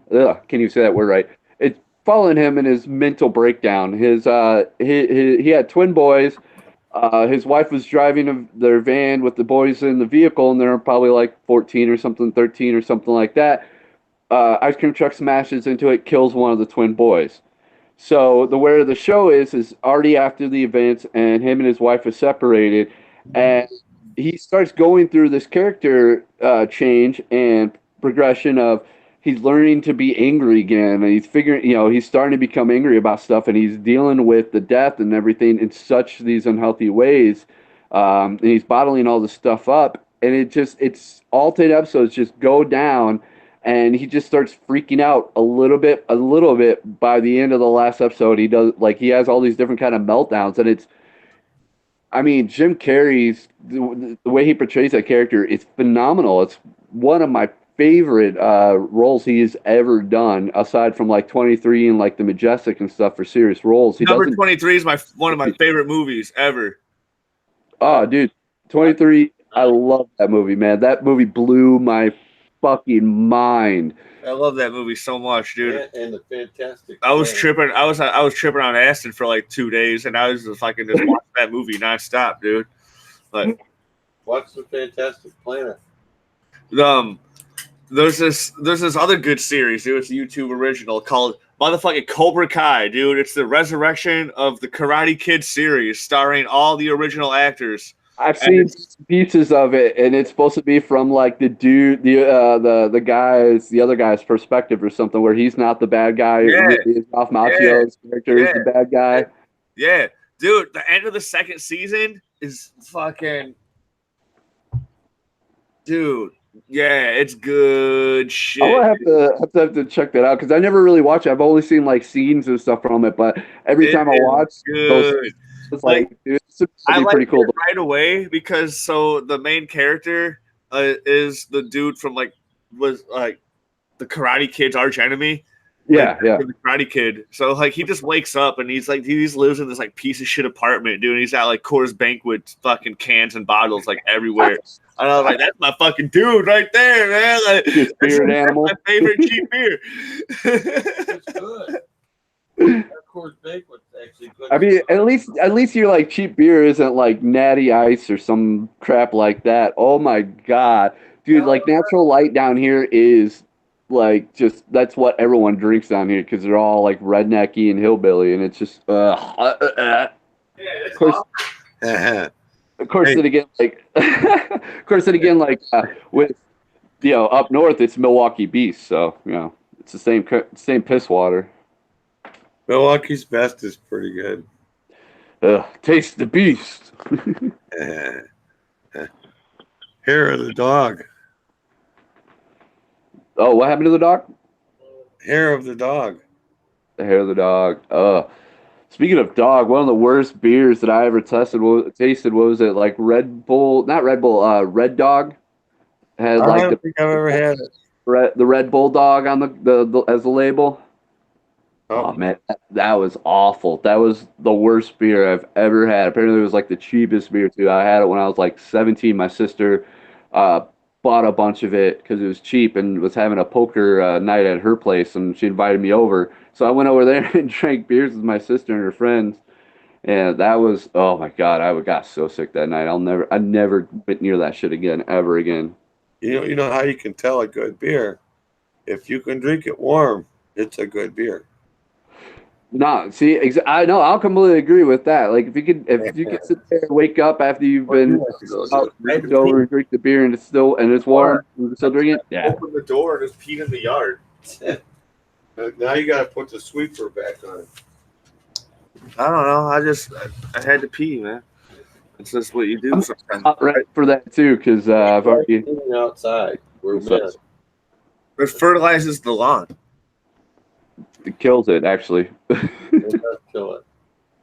But beer, I empty out my unfinished beers in the yard, and that's the greenest spot in the yard. I wouldn't have thought of that. Maybe someone should use beer as a to water the plants. No, dude, you're starting to sound like fucking President Camacho. Dude, like you can't be talking about putting Gatorade in the fucking shit or alcohol in the.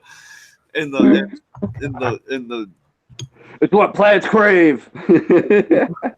So you got motherfuckers like that have been in AA, dude, clean for 12 years. They bite into a fucking green bell pepper that's been infused with alcohol and they fucking for nourishment, and then they get addicted to alcohol again. Hey, man, these peppers are really good. I don't know why. Have you ever plugged? For some reason, I feel like I need a shot. Have you ever plugged a watermelon?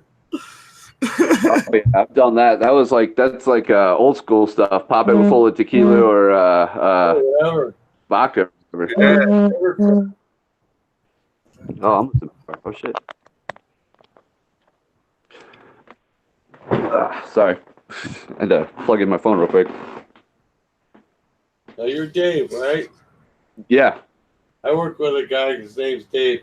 He's a dickhead. That sounds about right. I can be in the right context. I mean, You're not. I've got like resting people. I have like resting asshole voice and resting sad face. Apparently, people just think I'm always in a bad mood or something like that when I talk, and I'm just like, not that I'm in a bad mood. I just don't like talking to people, and most of the time, I just assume everyone's dumber than me. Well, a friend of mine, he has a problem dealing with stupid people. That's how most people I'm are. starting to get that attitude. Oh, trust me, you deal with enough people, you will gain that attitude really quick. Like especially when I used to bartend and stuff like that, and dealing with the general public, hated it. Just hated people. I grew to hate people so much, just in general, especially Kentuckians. Kentuckians don't tip. Fuck them. Dude, just imagine, like, I work at a grocery store. I work at a goddamn Logley's, right? And Localized. yeah, and you deal with the same people every day. I almost got fired the other night because I don't harass the customers about fucking asking them about fucking rewards and shit, because you see the same people every day. And I was like, dude, I don't like harassing the customers. Like, there's not harassment. It really looks good for the store if you're fucking. I'm like, no, it doesn't, dude. It gets people to not want to come back because they just want to buy their fucking Gatorade and their banana and leave. Like, that's all they want to fucking do. I'm surprised Logley's is even still around. Once Kroger rolled in and bought out. It's called Schnucks, but Schnucks. Yeah, they're from Missouri. Yeah, fucking St. Louis. St. Louis. Well, I remember like Eagles was bought out by Kroger, and when I first moved down here, they didn't have Kroger's down here. They have Food City, but Kroger came down here, and that's all. Yeah, now they're just popping up everywhere. Everybody loves the Krogers, and then Whole Foods came in. Now everybody loves the Whole Foods and the Publix. And I mean, I ain't gonna lie, I do like a good Publix. And when I first moved to Florida, they had stores called Barnes, and that's my name, my last name. Harry's good boy. Stay here. Harry, stay here. Oh, I don't get a puppy. Tim. just wants to go and see. He's got to stay with Tim. He's got to be by his side. Oh, I believe it. Harry, wait, Harry. Wait. I know you're not used to this. Okay, stay here. Harry, sit. Up. Harry, up. No, that's my spot. It is my spot. Tim's sitting in it. Well, I'm going to have to just pause for a second on my end. I got to run to the little boys' room myself. I'll be Uh-oh. Talk Hurry amongst yourselves. I'll give you a subject. Legos. Legos. Oh, I know them.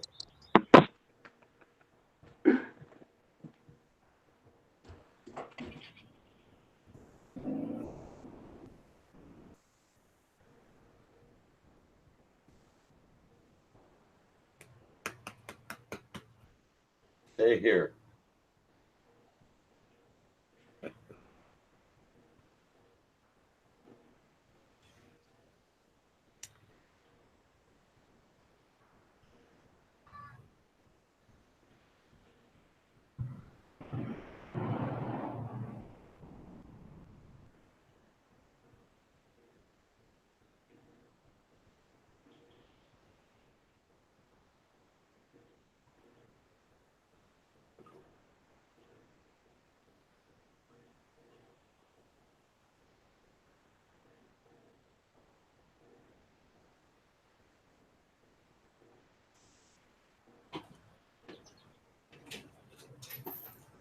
Dave went to the little boy's room.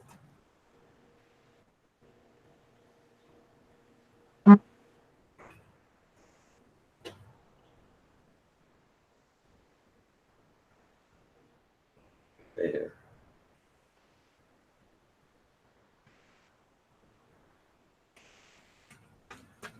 Dave had to go to the little boy's room. Oh, all right. So, what's the topic right now? He left with Legos. Legos, dude. Legos are the best toy in America, even though it's a Swedish toy. Yeah, Swedish. Yeah, it's a Swedish toy. They are precision formed. Yeah, dude. They're a great engineered toy. It's no matter what age you can be into Legos. Legos is a fantastic. I spent hours and hours playing with the kids in Legos. We had this table. It was white, about this 4x4. Yeah. And in the middle was a basket for the Legos. Yeah. Yeah. We built stuff all day long. You can never, dude. You can't get bored with Legos ever, dude. Like they're just the best toy. There's nothing better. The knockoffs. Even the knockoffs are fun. No, like they don't fit together as well sometimes. And then we had these giant ones. They were like this big. Duplos. I don't remember what the name was. Duplos, dude. Those were the fucking giant nonsense Legos. Like this. And they had 3 and 4 and 2. You know, big cones that they sat together on. We had a whole. So stupid fucking baby toys. I know what you're talking about. We used to have a whole Minecraft village of Legos built. It's ridiculous. And then my 3-year-old daughter came and destroyed it all. Yeah, dude, that's what little Godzilla children do. And I'm okay with it because, you know, Legos are meant to be built up. They're meant to be changed. And we asked the 7-year-old, like, why don't you play with your Legos? He goes, well, they're built already, which, you know, the parents we built it, you know, with a little help from him, but he's like, they're collector items. I'm like, no, dude, you can play it. And then I let my daughter play with it, and she destroyed it and started building other stuff, and he got mad. I'm like, well, you don't touch it. Who cares? Well, you tell her what you want, or she stays. Show him little dog. The little dog's not worthy. She's dachshund. What are you showing her? Dave. Huh? Oh, Dave. This is. She looks kind of like a puggle. Dude, she's the worst thing ever. She looks so uncomfortable. She's not. She's wonderful. I think she might have peed on me. No. No, she didn't. Making up stories. You got to be excited for January 1st, huh, Timone? January 1st is okay, man. I like it. A lot of Well- people are like, oh, well, fucking, that's going to take all the fucking distributors out of business. I'm like, no, it's not. It's people are going to feel more comfortable buying from the fucking local distributors, and What's because the dispensaries are still too expensive. What's January 1st? January 1st is when pot gets legal in Illinois. Recreationally, yeah. I might have to come up and visit next year. Yeah. You can only take half of what we can have. You're not allowed to travel over state lines with it. I'm not too worried about that. I just want to come up and hang out with We people. can have up to 30 grams, and you can only have 15. Wow. Hey, I'm okay with just having, 15 a quarter. Well, That's it fine. depends if you still have Illinois. Yeah, you don't need a whole ounce on you. Like, Right. I'm just going up there to hang out. When we go up there to visit and stuff, I'm gonna wait till next year to do it. But Tennessee, it's crazy, man. Like once downtown Rockford gets gentrified, like What's gentrified? it's when they kick out all the fucking people who live in the neighborhood. It's like because they start fucking tearing down the fucking homes and then rebuilding better homes and charging more fucking What's that to red live there. X on the houses downtown now? The what? Red X. I don't know. There's a red X on houses downtown. I don't know. Malcolm X, baby. We sell bean pies here. He filters his water through beans. I don't know, dude. No, Dave. He said that. Oh, I don't know, man. Fucking, I just know a lot of good places like you can't buy a bean pie anymore. What's a bean pie? It's what fucking all these fucking Muslim black dudes eat all the time, dude. Like, Huh? when I lived in the goddamn hood, there was a motherfucker with a red bow tie that sold bean pies, and now motherfucker's not there anymore. Yeah, because they Getting fucking kicked him out of that area. Yeah, Said he we can't eat eat that. moon pies. No, dude, people still eat moon pies, and people still make cream pies, dude. It's like it's not the thing. Moon pies originate in this area, in East Tennessee. It's where that's RC Cola and moon pies. That's still a big thing down here. RC Cola. Well, we got motherfucking sock monkeys and Michael Jordan. And Mrs. Fisher's, because gotta love it. Fisher, dude, no, You can't get it's not them the down. same anymore. You No? They couldn't had to get change fish. their oil. Oh, Yeah, they did. They did. really? It's not the same anymore, dude. We And got you Old could- Salty. you Old could Salty not- is just the number one now. You could not get Fishers down in Tennessee. You got to order them. I used to have people send them to me. Yeah, I did. I I sent think 5 Old buckets to my friend. yeah, dude. It's not the same anymore, dude. It's just it's a sad day in history. Like they had to change their oil. Why? They just did. It was just like it was not even that long ago. It was like a year and a half ago, like 2 years ago, like not even that long ago. A year ago, I think. I'm gonna have to have someone send me a bag or something. What do you Yeah, dude. Like you'll notice right away, dude. It's not the same. They're still good as fuck, but this is not the same, dude. It's you'll be like, ugh. That makes me really sad, dude. That was my favorite chip. I always said It was Mrs. like- Fisher's over Old Salties. It was like that last season of Gargoyles, where it was like, I mean, it's still Goliath and the gang doing shit, but Yeah. I don't know, man. Hey, did you see that? You're gonna eat them, but you're not gonna enjoy it. Did you see that Jordan Peele wants to make a live action Gargoyles? Yeah, and I've been wanting to write a script for that movie since the 6th fucking grade. I think when that series came out. And I remember like it ending like that last season was so weird, and the way they canceled it right after that. It was the Nobody Goliath got one. It the was- ending they wanted. it ended before they did the last series. Like they didn't have the last season was just like the Goliath Chronicles, which like whatever. Oh yeah. And yeah, that was stupid. Like the show was already done, but they like the network was like, dude, the show is a fucking hit, dude. You got to keep making it. And they're like, so they were contracted into making a fucking new season, and they didn't really want to, and so they like. bombed it basically. Yeah. So it basically ends before the last season. Like that's when the show really ends, and I like it. It's fine, dude. Like they travel to the fucking that Past- mystic land or whatever, yeah. and they go through all those timelines and shit, dude. Or like fucking Lexington. There's that one where Lexington was the fucking bad guy, and he's like a robot. Yeah, it just got so weird. I was like, hell yeah, dude, this shit is crazy.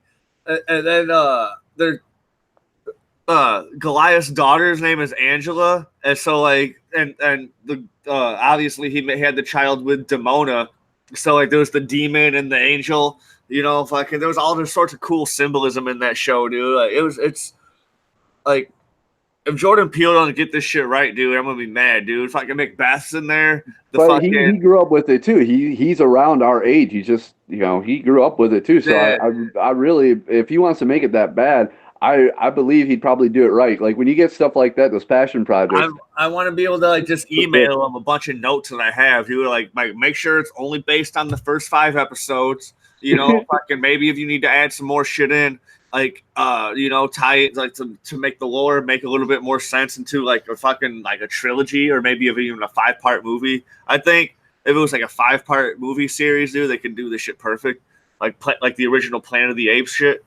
Right. No, and I completely agree with you. Like it's one of those where you definitely have to start with that premise of them being trapped and coming back to life for whatever reason they want to turn it around. But the other thing too is that you got to get all those characters like just right, and the personalities or voice actors or whoever they're going to play behind it, it's got to be right. Like, I If could they had definitely the same see voice actor for Goliath, the dude who plays that dude, he'd probably do it. He's been in he's still around, dude. He was in Rick and Morty the last season. He was the president in Rick and Morty. Yeah, I was gonna say they need to bring him back and do it Bring again. him Like back he's for gotta be. Goliath, or at least maybe Hudson. You know, like he's playing like at least have him come back for some sort of mentor-ish fucking role. If he played Hudson, that'd be cool. But yeah, definitely try to get him back for Goliath. I don't even care about anyone else. Maybe get Riker back for Xanatos. I don't know about Riker. He's old. I would say if you're doing live action, you'd have to have someone that looks like him, and the closest person that looks like him, unfortunately, is Robert Downey Jr. at the moment. Jr. There's a dude. Get the dude from the CW on the Arrowverse who played Vandal Savage. Get that guy. He could do it. That'd be cool. But the one thing I love about Jordan, I could probably pull that fucking dude up. Yeah, the one thing I love about Jordan Peele is that he primarily uses African American actors and actresses. So I would love to see how he tie that into the movie. And I don't care what the characters look like, or who they pick, as long as they're really true to the character from the cartoon that we remember. I don't care what actor or actress you use, as long as I feel like I'm watching the cartoon again. Yeah, or just I don't know. Pick it apart because I really dig the opening. I dig the opening. When you just see a battle, you just see a battle going up in the sky, and it's like there's all these clouds and shit, so you can't see what's going on. You just see fucking flashing, and then the police roll up, and you get introduced to the main cop. I forget her name. I do too. You get introduced to her, and she's and then you see some fucking rubble falling down, and then she's like, we could be strong enough to leave claw marks and fucking solid stone, and then boom, we get fucking instantly launched to the fucking flashback of fucking Scotland, like 1,000 years ago or whatever. Yeah. Like boom, that's like such a good opening. It's sad that the cartoons back then, they like Batman the series, X-Men, all of those cartoons and stuff actually had a lot of drama and were very serious. And now you look at the same type of cartoons, and they're just bastardized versions of them anymore. So check this shit out. This guy right here, dude, fucking David Xanatos. Oh yeah, dude, that dude looks. Oh, isn't he? Is that the same dude from Vandal Savage? Is that the same dude that was in Game of Thrones? I don't think so, dude. He was the villain in the first season of Legends of Tomorrow, and he got introduced in the first not the first, like the second Arrowverse crossover between Him and the Arrow and the Flash. Yeah. Yeah. It's sad that DC can do really good on their like TV shows, but when it comes to movies, man, I don't know why they just drop the ball. It feels like most of the DC movies, Dude, other than they're not that great, but they're from the CW, so you expect like that fucking like TV. WB corniness, and Yeah. like, you put that aside, these shows are fucking solid. Like I watch every single one of them. I watch Supergirl, I watch Arrow, I watch The Flash, I watch Legends of Tomorrow, I watch Black Lightning. Black Lightning is the least corny of them all. That shit's actually really good. Well, it's supposed to, and which is funny because they have it on CW because DC was, it's supposed to be darker than Marvel. It's supposed to be that, there's, the character development is supposed to be a lot different than Marvel, where it's just, hey, I'm a superhero, come beat up bad guys. Yeah, fucking the Legends of Tomorrow show is the wackiest fucking show that they have, and it's the most entertaining show that they have. It's not the best show, and they're not trying to be the best show, and they know they're not trying to be the best show. They're just trying to be the silliest, and like they get like full approval on my end for just doing their own thing. And they have John Constantine on the team, and fucking like, dude, it's good. It's good stuff, man. Constantine. That Keanu Reeves was made for that part too. No, dude, this dude Matt Ryan, he was in the first season of the Fox produced Constantine show that got canceled after its first season, but CW was able to pick up the actor to have him come back. And DC Warner Brothers Animation has him come back to play the role, the voice act for him every time. Like this dude Matt Ryan is John Constantine, dude. He is the best. Let me see if I can pull up a goddamn clip of just Matt Ryan just doing some Constantine shit. I see you say Matt Ryan. I think of the NFL quarterback. I don't know. I just never. I guess I was always. I mean, I grew up primarily Marvel because of Spider-Man and like X-Men and stuff like that. But all right, check this shit out. We'll get to your for me to help you. Oops. I meant to hit the full screen there. We'll get to your demon, but how did you even find me? Oh, simple, lad. I attuned a dowsing dagger to your specific energy. I followed it from there. I got time travel. It was weird. Oh, you were not wrong about that, love. Blimey. Ooh, this is one hell of a jam jar you got here. I thought we gave the Englishman to the time pigs. That was Rip. This is John Constantine. Skinny Brit in a trench coat. Same thing. Oh, doubtful, mate. You see, I am an accomplished warlock, an expert of the occult, and a master of exorcism. I'm also a tourist, for those of you taking notes.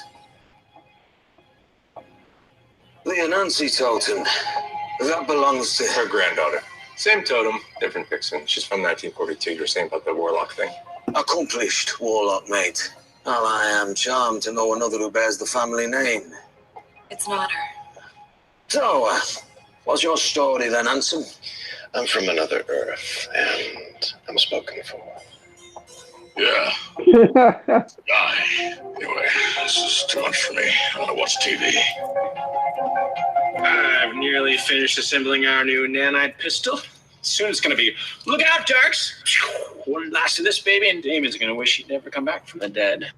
That's the motherfucking Atom right there, dude. He can shrink and like whatever. He's DC's Ant-Man.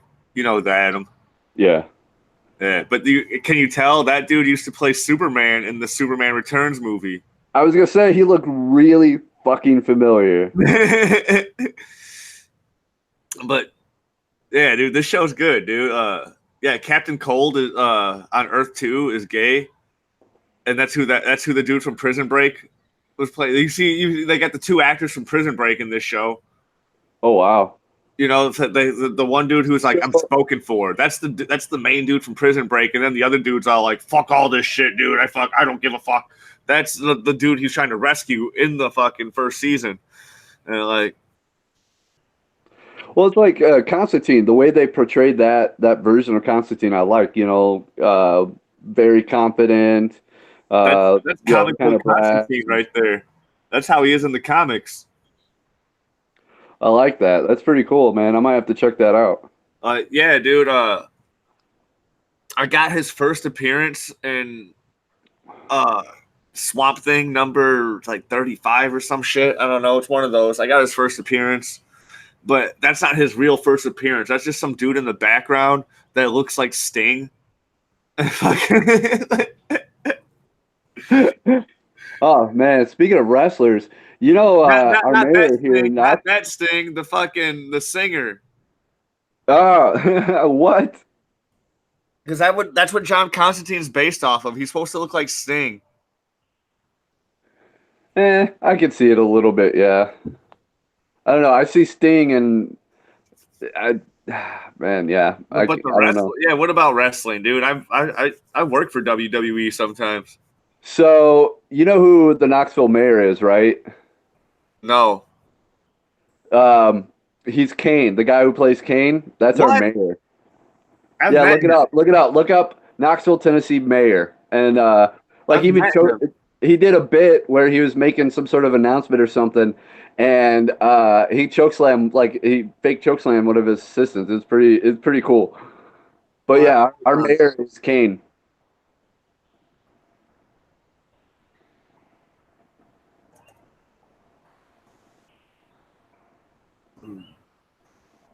Not her. Huh? It's definitely not that woman, but it's Kane.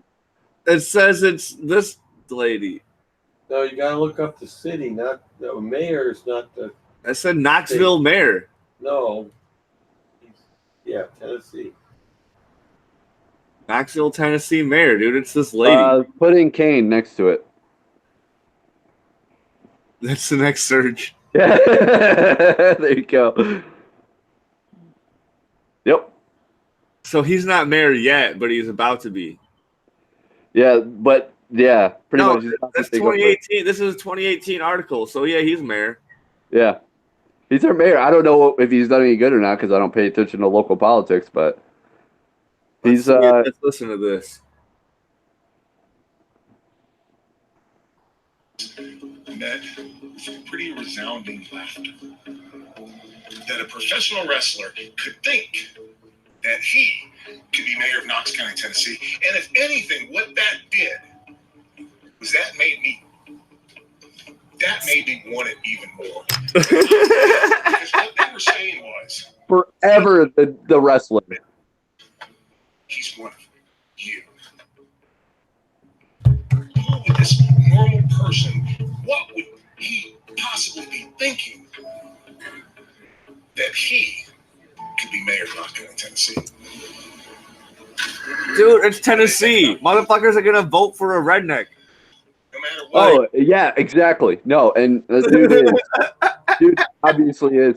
Like, there's other videos of him, like, I forgot what it was for, but it was for some charity event or something, and he was making a speech, and somebody, they had a personal assistant come up, speak something into his ear, and then I forgot what the premise was. Hey, Jeff says hi. He's on the live chat, Clyde. Yeah, your nephew. He said hi, Uncle Clyde. Hey, Jeff. Hi, Jeff. Go fat. I didn't mean to cut you off. Sorry. No, you're good.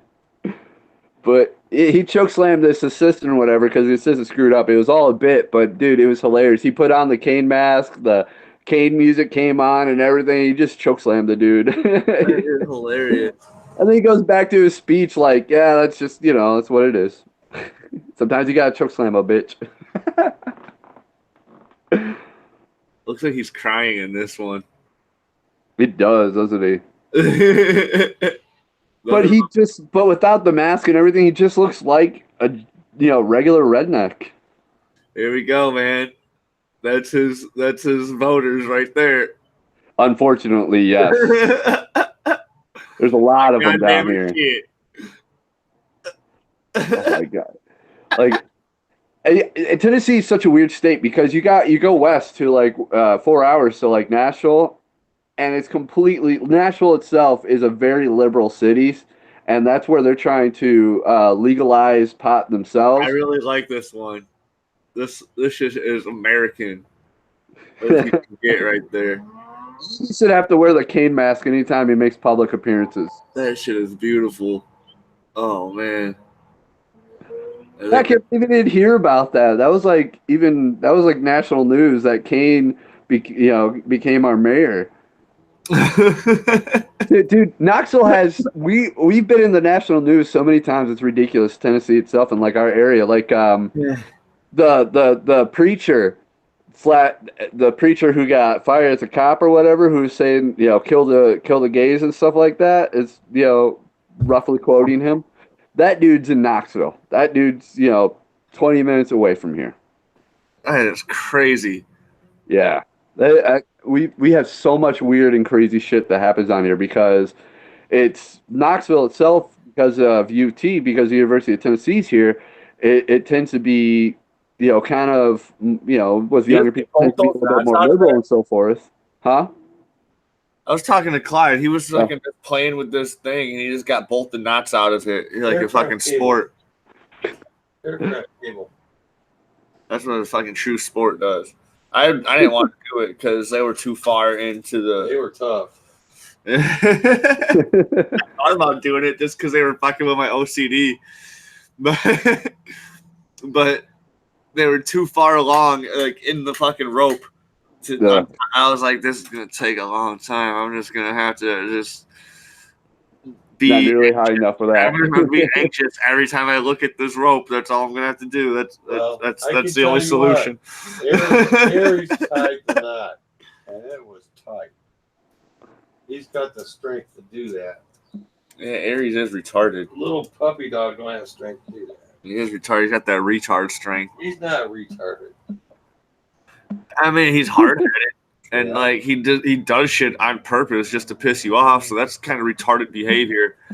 Like I'm not. When I say retard, I don't mean anybody with like a disability or some sort of mental defect. I just mean someone who perpetually just does stupid shit.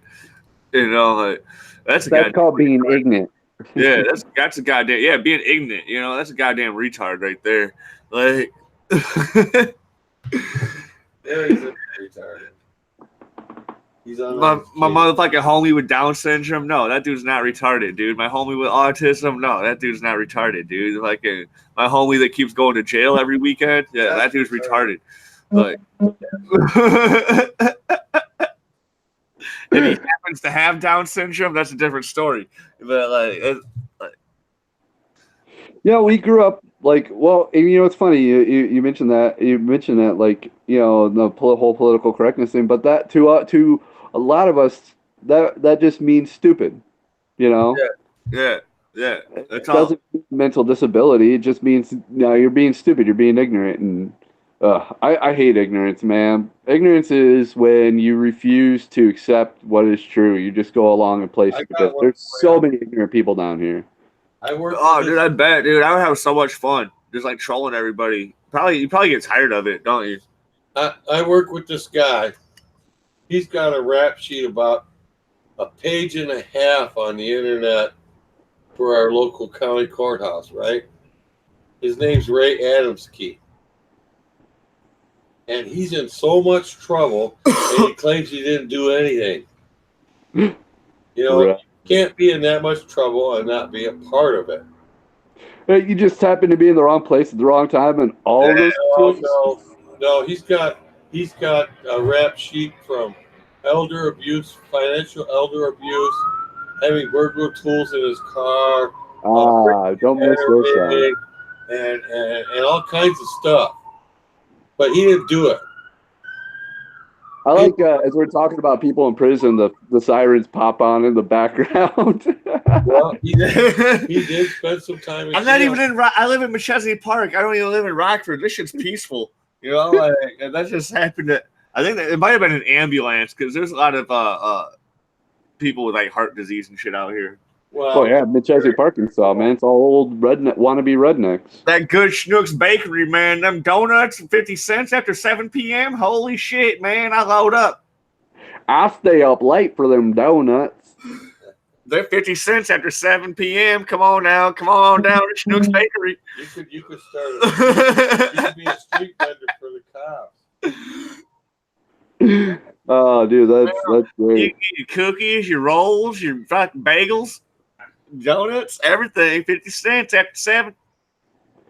Dude, I don't understand like people in the north up there have southern accents, and I don't know where it comes from. Like I've got a friend who's lived in Crackford their entire life, and still lives there, has a southern accent, and I'm just like, and I was like, dude, how is it that you have a southern accent? I Like have a you're not from the coworker. south, bro. I have a coworker. So like when I'm doing my staging shit, dude, there's this dude. He look before he got new teeth, he looked exactly like the fucking crypt keeper. And then like so I worked with this dude, and like so we'd be like we go on the road sometimes, like we go to Chicago, we go to Milwaukee, we go to Madison, and there was this one dude, he's all like, so where fucking Arkansas are you from? He's like, I ain't from Arkansas, dude. I'm Rockford born and raised. I'm like, what the fuck? Where? How? How? Where you like? I'll tell you a funny story. I'll try to make it quick.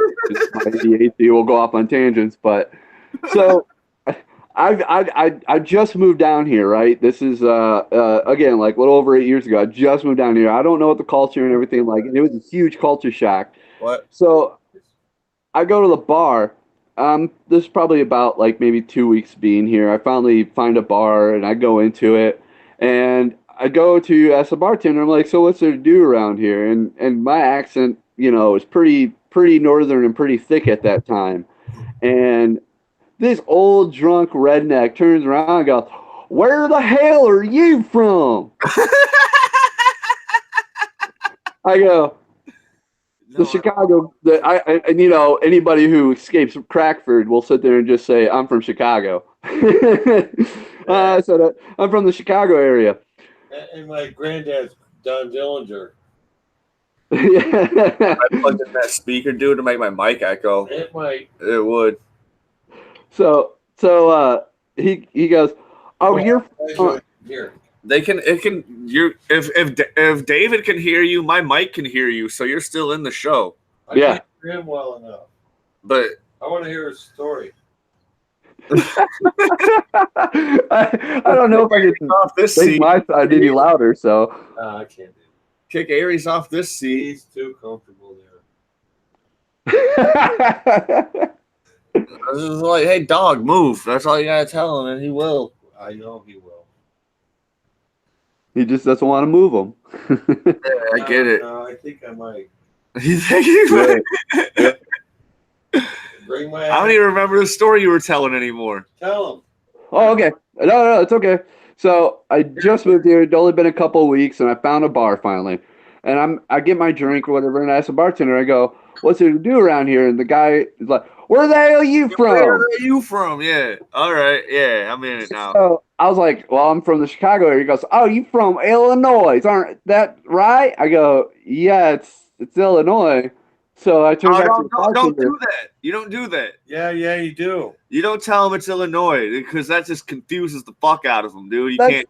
That's really the fun part. I figured out later on. Figured out that it's fun to fuck with people about the name. But so I look back at the bartender and I'm like, all right, this drunk idiot, So I go back to the bartender and I go, so yeah, what's there to do here in Sevierville? That's not the name of the town. Let me start off by saying the town's name is Sevierville. It is spelled Sevierville. If you look it up, it is like Sieverville, right? So you think Sevierville, not Sevierville. Yeah. Man, that old dude flipped the fuck out of me. He goes, "Where the hell do you get off calling? It is Sevierville. Where the hell do you get off calling it Sevierville? Boy, if you don't get it right, I'll come up there and beat your fucking ass." Like he was ready to fucking fight, and the bartender's just like, "Whoa, this idiot! All right, he's had enough." Of course, my loud mouth. I gotta say something back. I'm like, "Well, you old fucking redneck." I'm like, "Well, you know what, dude? If you can't pronounce my fucking state's name right, why the fuck should I pronounce your fucking redneck ass town's name right?" I thought this was gonna be about aliens. We talked about aliens for the first not an hour. We talked about aliens for the first 10, maybe 15 minutes, and they then are aliens. Think about it. They already mean Jesus. Like they get so the polite aliens need Jesus. Someone was wearing the best shirt at Schnucks the other day. It just said, "Y'all need Jesus." And then, She was wearing it. She was wearing it ironically. I was hoping she was wearing it unironically, but no, she was totally just wearing it as a joke. Because I'm complimenting her shirt, and she was like, "You really got to throw in the y'all because that just brings out the whole joke." And I was like, Dude, seriously, that is exactly what it's like down here too. But like the culture down here is so nuts. Like, all right, so they'll sit there and say that they're very polite down here, right? "Yeah, No, they're Right. not. But dude, minute you turn your back, they are sitting there making fun of you. It is so two-faced down here. I've never met a culture that is two-faced. Like where we come from, if you got beef or whatever, you think someone's shitty or something, you basically act to it like it to their face, or you just straight up tell them like, "Hey, I don't like you. You're an idiot." Down here, man, they'll be like, "Oh, bless your heart so much," and that's basically saying, "I hate you. You're an he idiot." just said the same thing." He's like, "Call you sweet tea." You're like, Any kind of compliment down here, it's always backhanded compliments down here. And yeah, I yeah. understood that down here in the South, how like, but it's weird, it's creepy. Miranda Lambert has that song. She says, "You use alcohol as a sedative. Say bless your heart as a negative. We could be friends." exactly what it is. And I've never seen people with Southern pride before in my life until like I moved down here, and Southern pride is a real thing, and I don't understand why. Jeff Barnes said he knows the girl with the fucking "Y'all Need Jesus" shirt. Dave, how long you been there? I will be here 9 years come next September, come this September. So when you drive around, let's say in the country or outskirts, and there's homes and there's Cadillacs in the driveway, and there's no doors, and there's nothing, but they got a nice Cadillac in the garage. It's there are some like that. Like they care more about their cars than their homes. That's definitely a true thing. But you'll see more. They don't. Florida. I noticed that a lot in Florida, dude. People living in the trailer parks having like the sweetest fucking whip. Like, I don't understand, but I'd rather have a nice house than a nice car. Like honestly, but that's just me. They want a nice car. You down here, they don't have ordinances for your yard. Like in Rockford, they have ordinance where you gotta keep your yard clean. Down here, dude, We have new ones. people I have a brand new viewer named Emerther Aliens painted an alien head on the thing. And maybe we got to talk about aliens, dude. Like, I find like the there is Aliens alien franchise. activity down here. I There don't is. care. I don't care about Ripley. I don't care about Mother Alien. I don't care about Alien vs. Predator. I don't care about the Alien franchise. I don't care about Ridley Scott. I don't care about any of that shit. Well, dude, if you want to talk about like real alien shit, dude, because we live right here by the Appalachian Mountains, we're at the foothills. Yeah. There are sightings and shit around here, and I'll be honest, dude, I've seen some weird shit out in the sky before myself around here, and I totally believe there's intelligent life other than, well, I don't say that humans are very intelligent personally, but there is more intelligent life than humans out there, I believe. And like, you do see some weird ass shit in the mountains if you go spend some time out there, man. It's crazy. You'll see weird lights. I don't know how to explain it or understand it personally, but this dude's an alien. He said, "Hello, Earthlings." This dude's an alien. Oh shit! Finally, so they're like, "Hey, they're talking about us. Let's go down and make an appearance, huh?" That's cool. That's cool. I've never had an alien in the live chat. I don't know if I have or not. I don't know who's an alien or not anymore. You can't tell. There's those shape-shifting aliens. So like, damn lizard people. There's the lizard people. There's squirrels might be a real thing. I don't know if I can like. I bet Jack Kirby was a fucking actual scroll, and he just fucking low key fucking just told us about his existence in the fucking Marvel comic books lore. As a message. It's like a warning. Like, dude, yeah, we're out there, dude. We're gonna come in and we're gonna kill you all. Like, I'm sorry, but there's too much like entertainment, like movies, TV shows, and documentaries, and everything surrounding aliens that I don't know, man. There's just too much unexplained. There's got to be something. There's got to be some sort of explanation for it. And if They want The our aliens are, gold. why would they show us to Our ourselves? gold. They can see us so primitive, you know? Why would you show yourself? Does have a good a good conduction rate, They doesn't want it? our gold. That's what the Mayans were harvesting gold for aliens. Dude, yeah, that's a good dude. I want to write that comic book.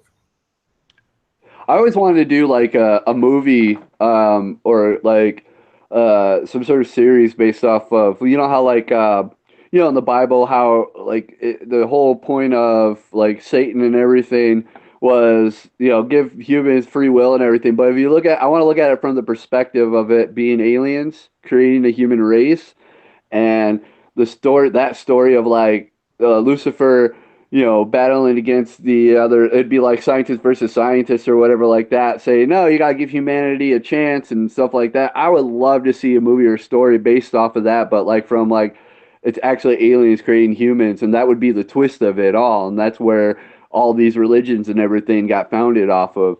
I would love to see that movie or read that book. I think that would be cool. awesome. That'd be cool. Well, Like it'd have to be an awesome book series. Now, He said Milky Way Third Rock is a nice place to visit and do a few family vacations. What are your favorite family vacations you like to do here on Earth, Earth or aliens? Yes, that's what I want to know. Once you get back to us, we'll still talk about how fucking cool the Milky Way galaxy is. he's reading a script from someone else. Third Rock from the Sun was a good show. That like John Lithgow, great actor. John Lithgow was hilarious. That gave us Joseph Gordon-Levitt. Yep. And like that boy's a heartthrob now, isn't he? Well, it seems like it's not so much. He's not as much in the public eye anymore. I don't think. I haven't seen him do anything really. Like 5 years ago, that boy was a heartthrob, wasn't he? well, like he was in Inception, and that kind of gave him like his career reboot was the movie Inception. And then he was in the Batman movie, and then he's like, I think he just made a bunch of money, and then he just like did just TV interviews for a while, then just like, then just like now he's just coasting, like you don't give a fuck. Yeah, that's probably what. Well, he did that one TV show where he was trying to find like people with like different talent or whatever like that, didn't it, or something like that? It was like a live cast TV show or something like that. It was like a special. I don't know. I didn't watch it and didn't really pay too much mind to it. This dude's from some complicated ass planet. He said, "I am from reticulum ... zeta reticuli 2." That sounds too complicated to be fake. I think I've heard of it. I'm like, what the? How many light years are you away from us, Jeff? That's not Jeff, dude. That's an alien. Jeff Barnes isn't the alien. Oh wait, what's the alien's name? I knew that. I was thinking his name was Jeff too for some reason. Hey Jeff, where are you? Maybe Jeff has a question for the alien. No, I wonder how many light years the alien is away from us. I'm right here. I'm your uncle. Not yours. You're Dave. Wait a minute. Am I Dave? Wait. You know you're switching back and forth. You're a cartoon character, and then you're a regular man there with a beard. On your cartoon character, you got a stogie. Aries.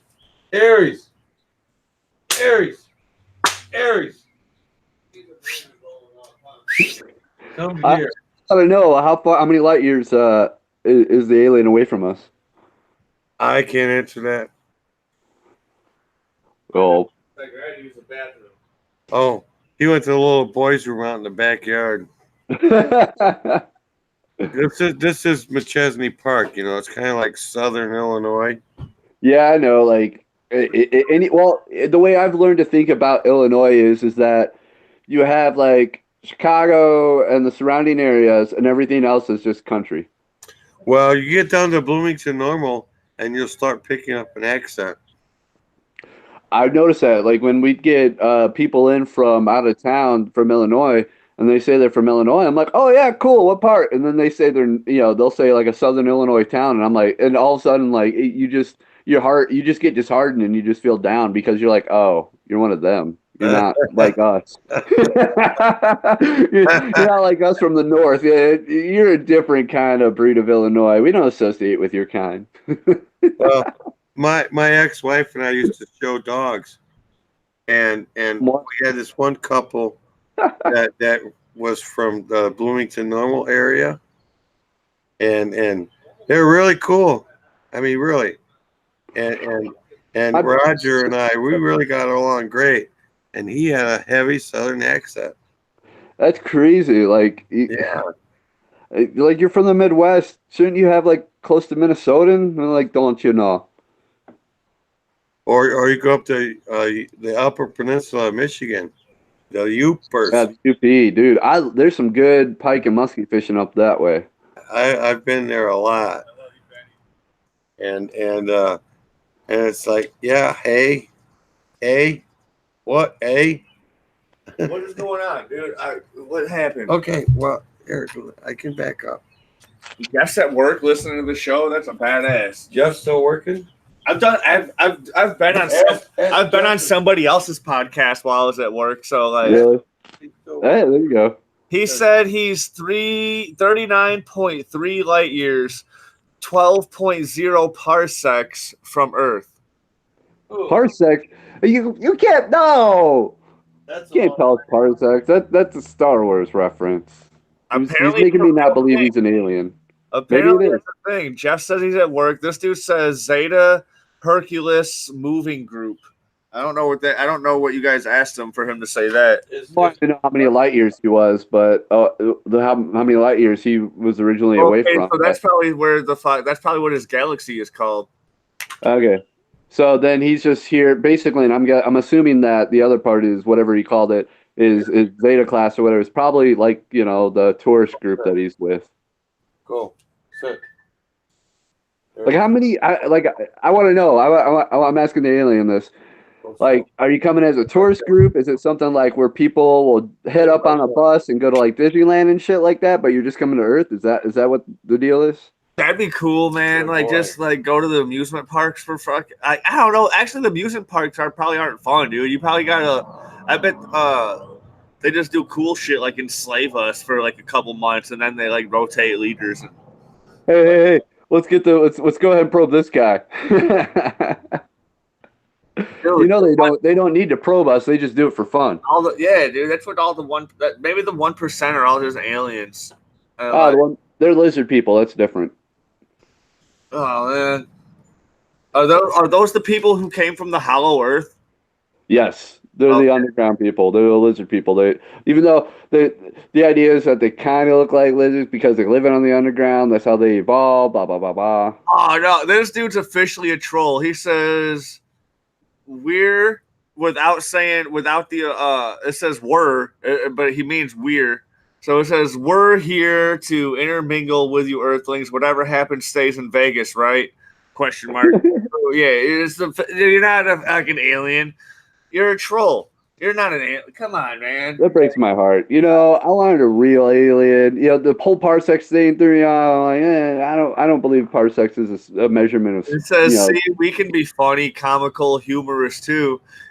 In that case, go check out other videos on my channel where I post my stand-up comedy and I do my Let's Play. My Let's Play, I talk shit about the games I'm playing as I'm playing them, and I intermingle with the live chat, and we just have a good old time. So check those videos out. I'm going to have more coming out soon. I'm not posting my stand-up comedy anymore. I watched that one that you sent me, dude. I actually enjoyed a lot of that, man. That was really good, dude. Especially that first section, you definitely had the crowd going with you. I don't know. There's one I really want to post really bad because I bombed during my set, but then later that night we did an improv round and I killed it on the improv round. So like I really want to post that one, but I kind of don't. I don't know. I just wanted to study off of. That's really why I recorded them. It's a study. Well, and I'll tell you this. A lot of the improv is where a lot of the funny is. It's just happening naturally. You watch videos of different comedians and the people that heckle. the funniest parts of when the people heckle and they just have these quick comebacks and so forth like that. It's it's that ability just to think on your feet, and I know you have that. And that's one thing that would probably stop me from being a comedian is one, I probably lack a lot of humor, but two, it's memorizing, all your sets. And I don't know, like I really like I love like one of my favorite comedians is Mark Maron because yeah, he has stuff written down, but a lot of times he just goes off the fly when he does actual like specials and so forth. I like those kind of guys.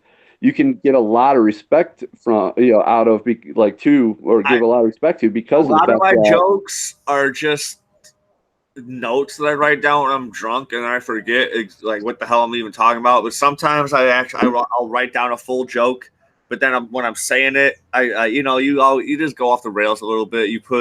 When you're writing it, you think you're putting you into it, but you're just writing it how you want it to sound instead of actually writing it how you would actually say it. right because it's working on that delivery. Yeah. And I know a lot of comedy is about delivery. It's, just that comedic timing, and that is a real thing. Comedic timing is a real thing, and to me, that's something that, at least when I'm with friends and stuff, that happens a lot more naturally than it does if it were scripted or something like that. I'm gonna actually play it right now. I think this is the one. Yeah! We'll keep the show rolling with your next podcast. And this funny fucking wiener hat. Give it up for fucking me, wiener! Love you. Glad you brought up that Jimmy Cap. Alright, before anyone yells something out, dude, I just want to shout out. I want to give a shout out to Jose and Marcos, two fat Mexicans with skinny jeans. I'm not even kidding. Butts are my favorite thing in the world. Do you ever like see a really nice butt from like far away, and then you get up close, you find out it's like an 87-year-old woman, and you just like feel bad about yourself. I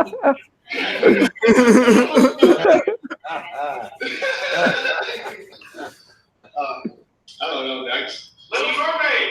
Little what? Little Mermaid! Little Mermaid? Little Mermaid is awesome. It's always nice to just meet a woman who can't talk.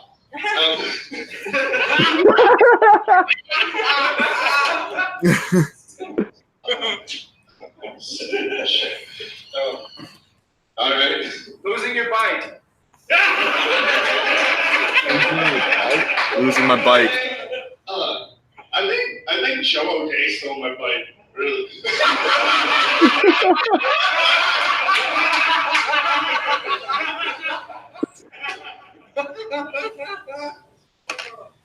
That last laugh, that person was great. I don't know, it's like losing your bike sucks, man. I got a bike stolen at work, and I got a bike stolen here last month. I got a bike stolen on my porch, and it was locked up, dude. Someone clipped the lock, and I stole my porch. There's not. Where's my drink? Next. Electric fences for your bike. Like those dog fences. Gotta put my bike in shock collar. Why are you laughing? What the fuck is going on? You need an alarm lock. Oh man. It's Skateboarding. I used to skateboard. We used to skateboard before fucking Tony Hawk came out, so we did it before it was cool. And I never got good, so I just gave up on it. Like I practiced like way harder than I think my friends did. My friends were just like super good. And I'm like, dude, this shit sucks. I'm quitting. Yeah, skateboarding sucks. I like it, but I don't like doing it. It's different from other sports. Like I hate other sports, but I like playing them. But I'd rather watch people that are good at skateboarding than do that shit. Excellent. Feet. What? You? I said feet. Feet? Oh, man.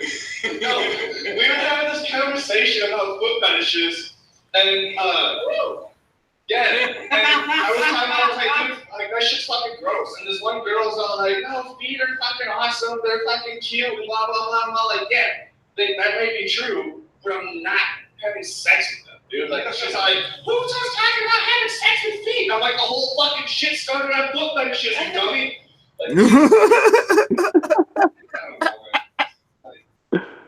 I love calling people dummy. Oh, I call people dumb all the time, man. Wearing Velcros. Wearing Velcro. What's the fucking point? It's all fucking. It's all noodles and sauce, dude. It all tastes the same. It's just different texture, I guess. I love it. I love pasta, by the way. Next. Velcro sandals. Velcro sandals in these motherfuckers make me feel like a dad.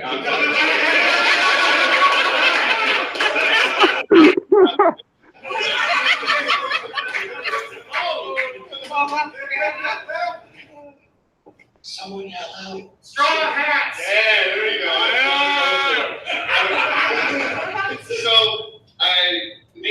My straw hats were actually gifted to me from a genie that I found in an old Coolio CD in my backyard in 2012, and this bitch had no scratches on it. So, yeah, that shit was nice. Right. I don't know, one more and I'll go. Hiking?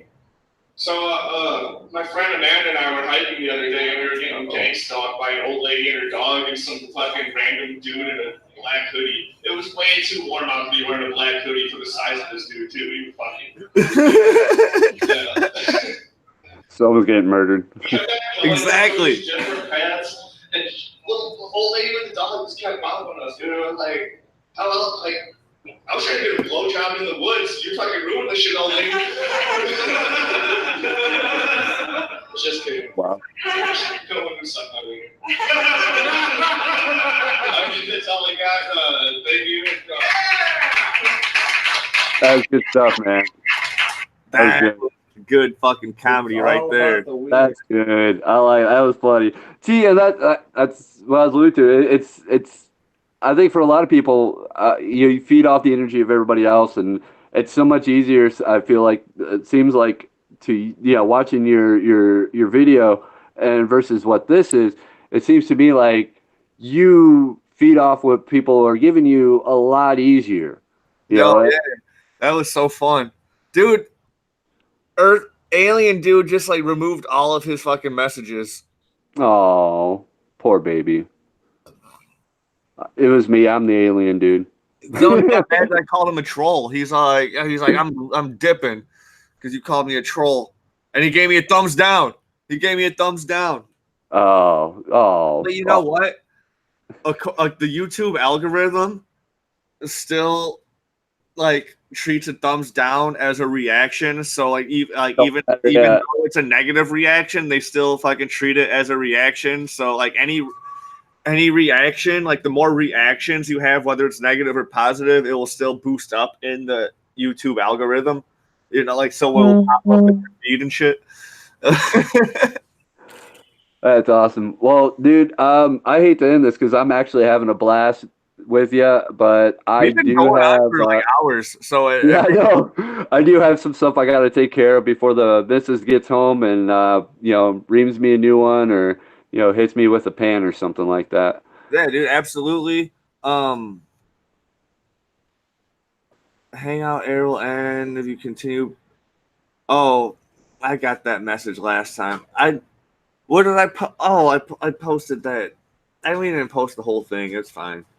I just love how there's like a bunch of my face just right across the screen. It reminded me of the old school Windows, when it'd freeze up. Yeah. You're pretty hard to look at. Oh, fair. David's handsome, dude. He's got a good beard. That's why we grow beards. We hide half our face. Oh yeah, dude. I look like a child. I still look like I still look like I'm under 20 when I shave my face, and I haven't shaved my face since I was probably 20.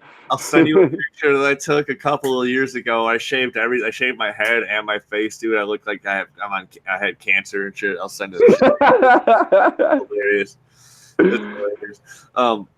But all right, dude. Yeah, I like to thank my guests, Clyde and David, for fucking just having a good time. Jeff is on the live chat. He's not necessarily a guest. He's just someone who tuned in that wanted to interact. That's awesome. I always appreciate. I like that people can interact. It's pretty fun, and I'd love to be on again sometime. I always appreciate the people who come in on the live chat, dude. That's always fun to have your you bring in your input, dude, and it boosts in conversation and stuff. That's always fun. That's cool. I enjoy it.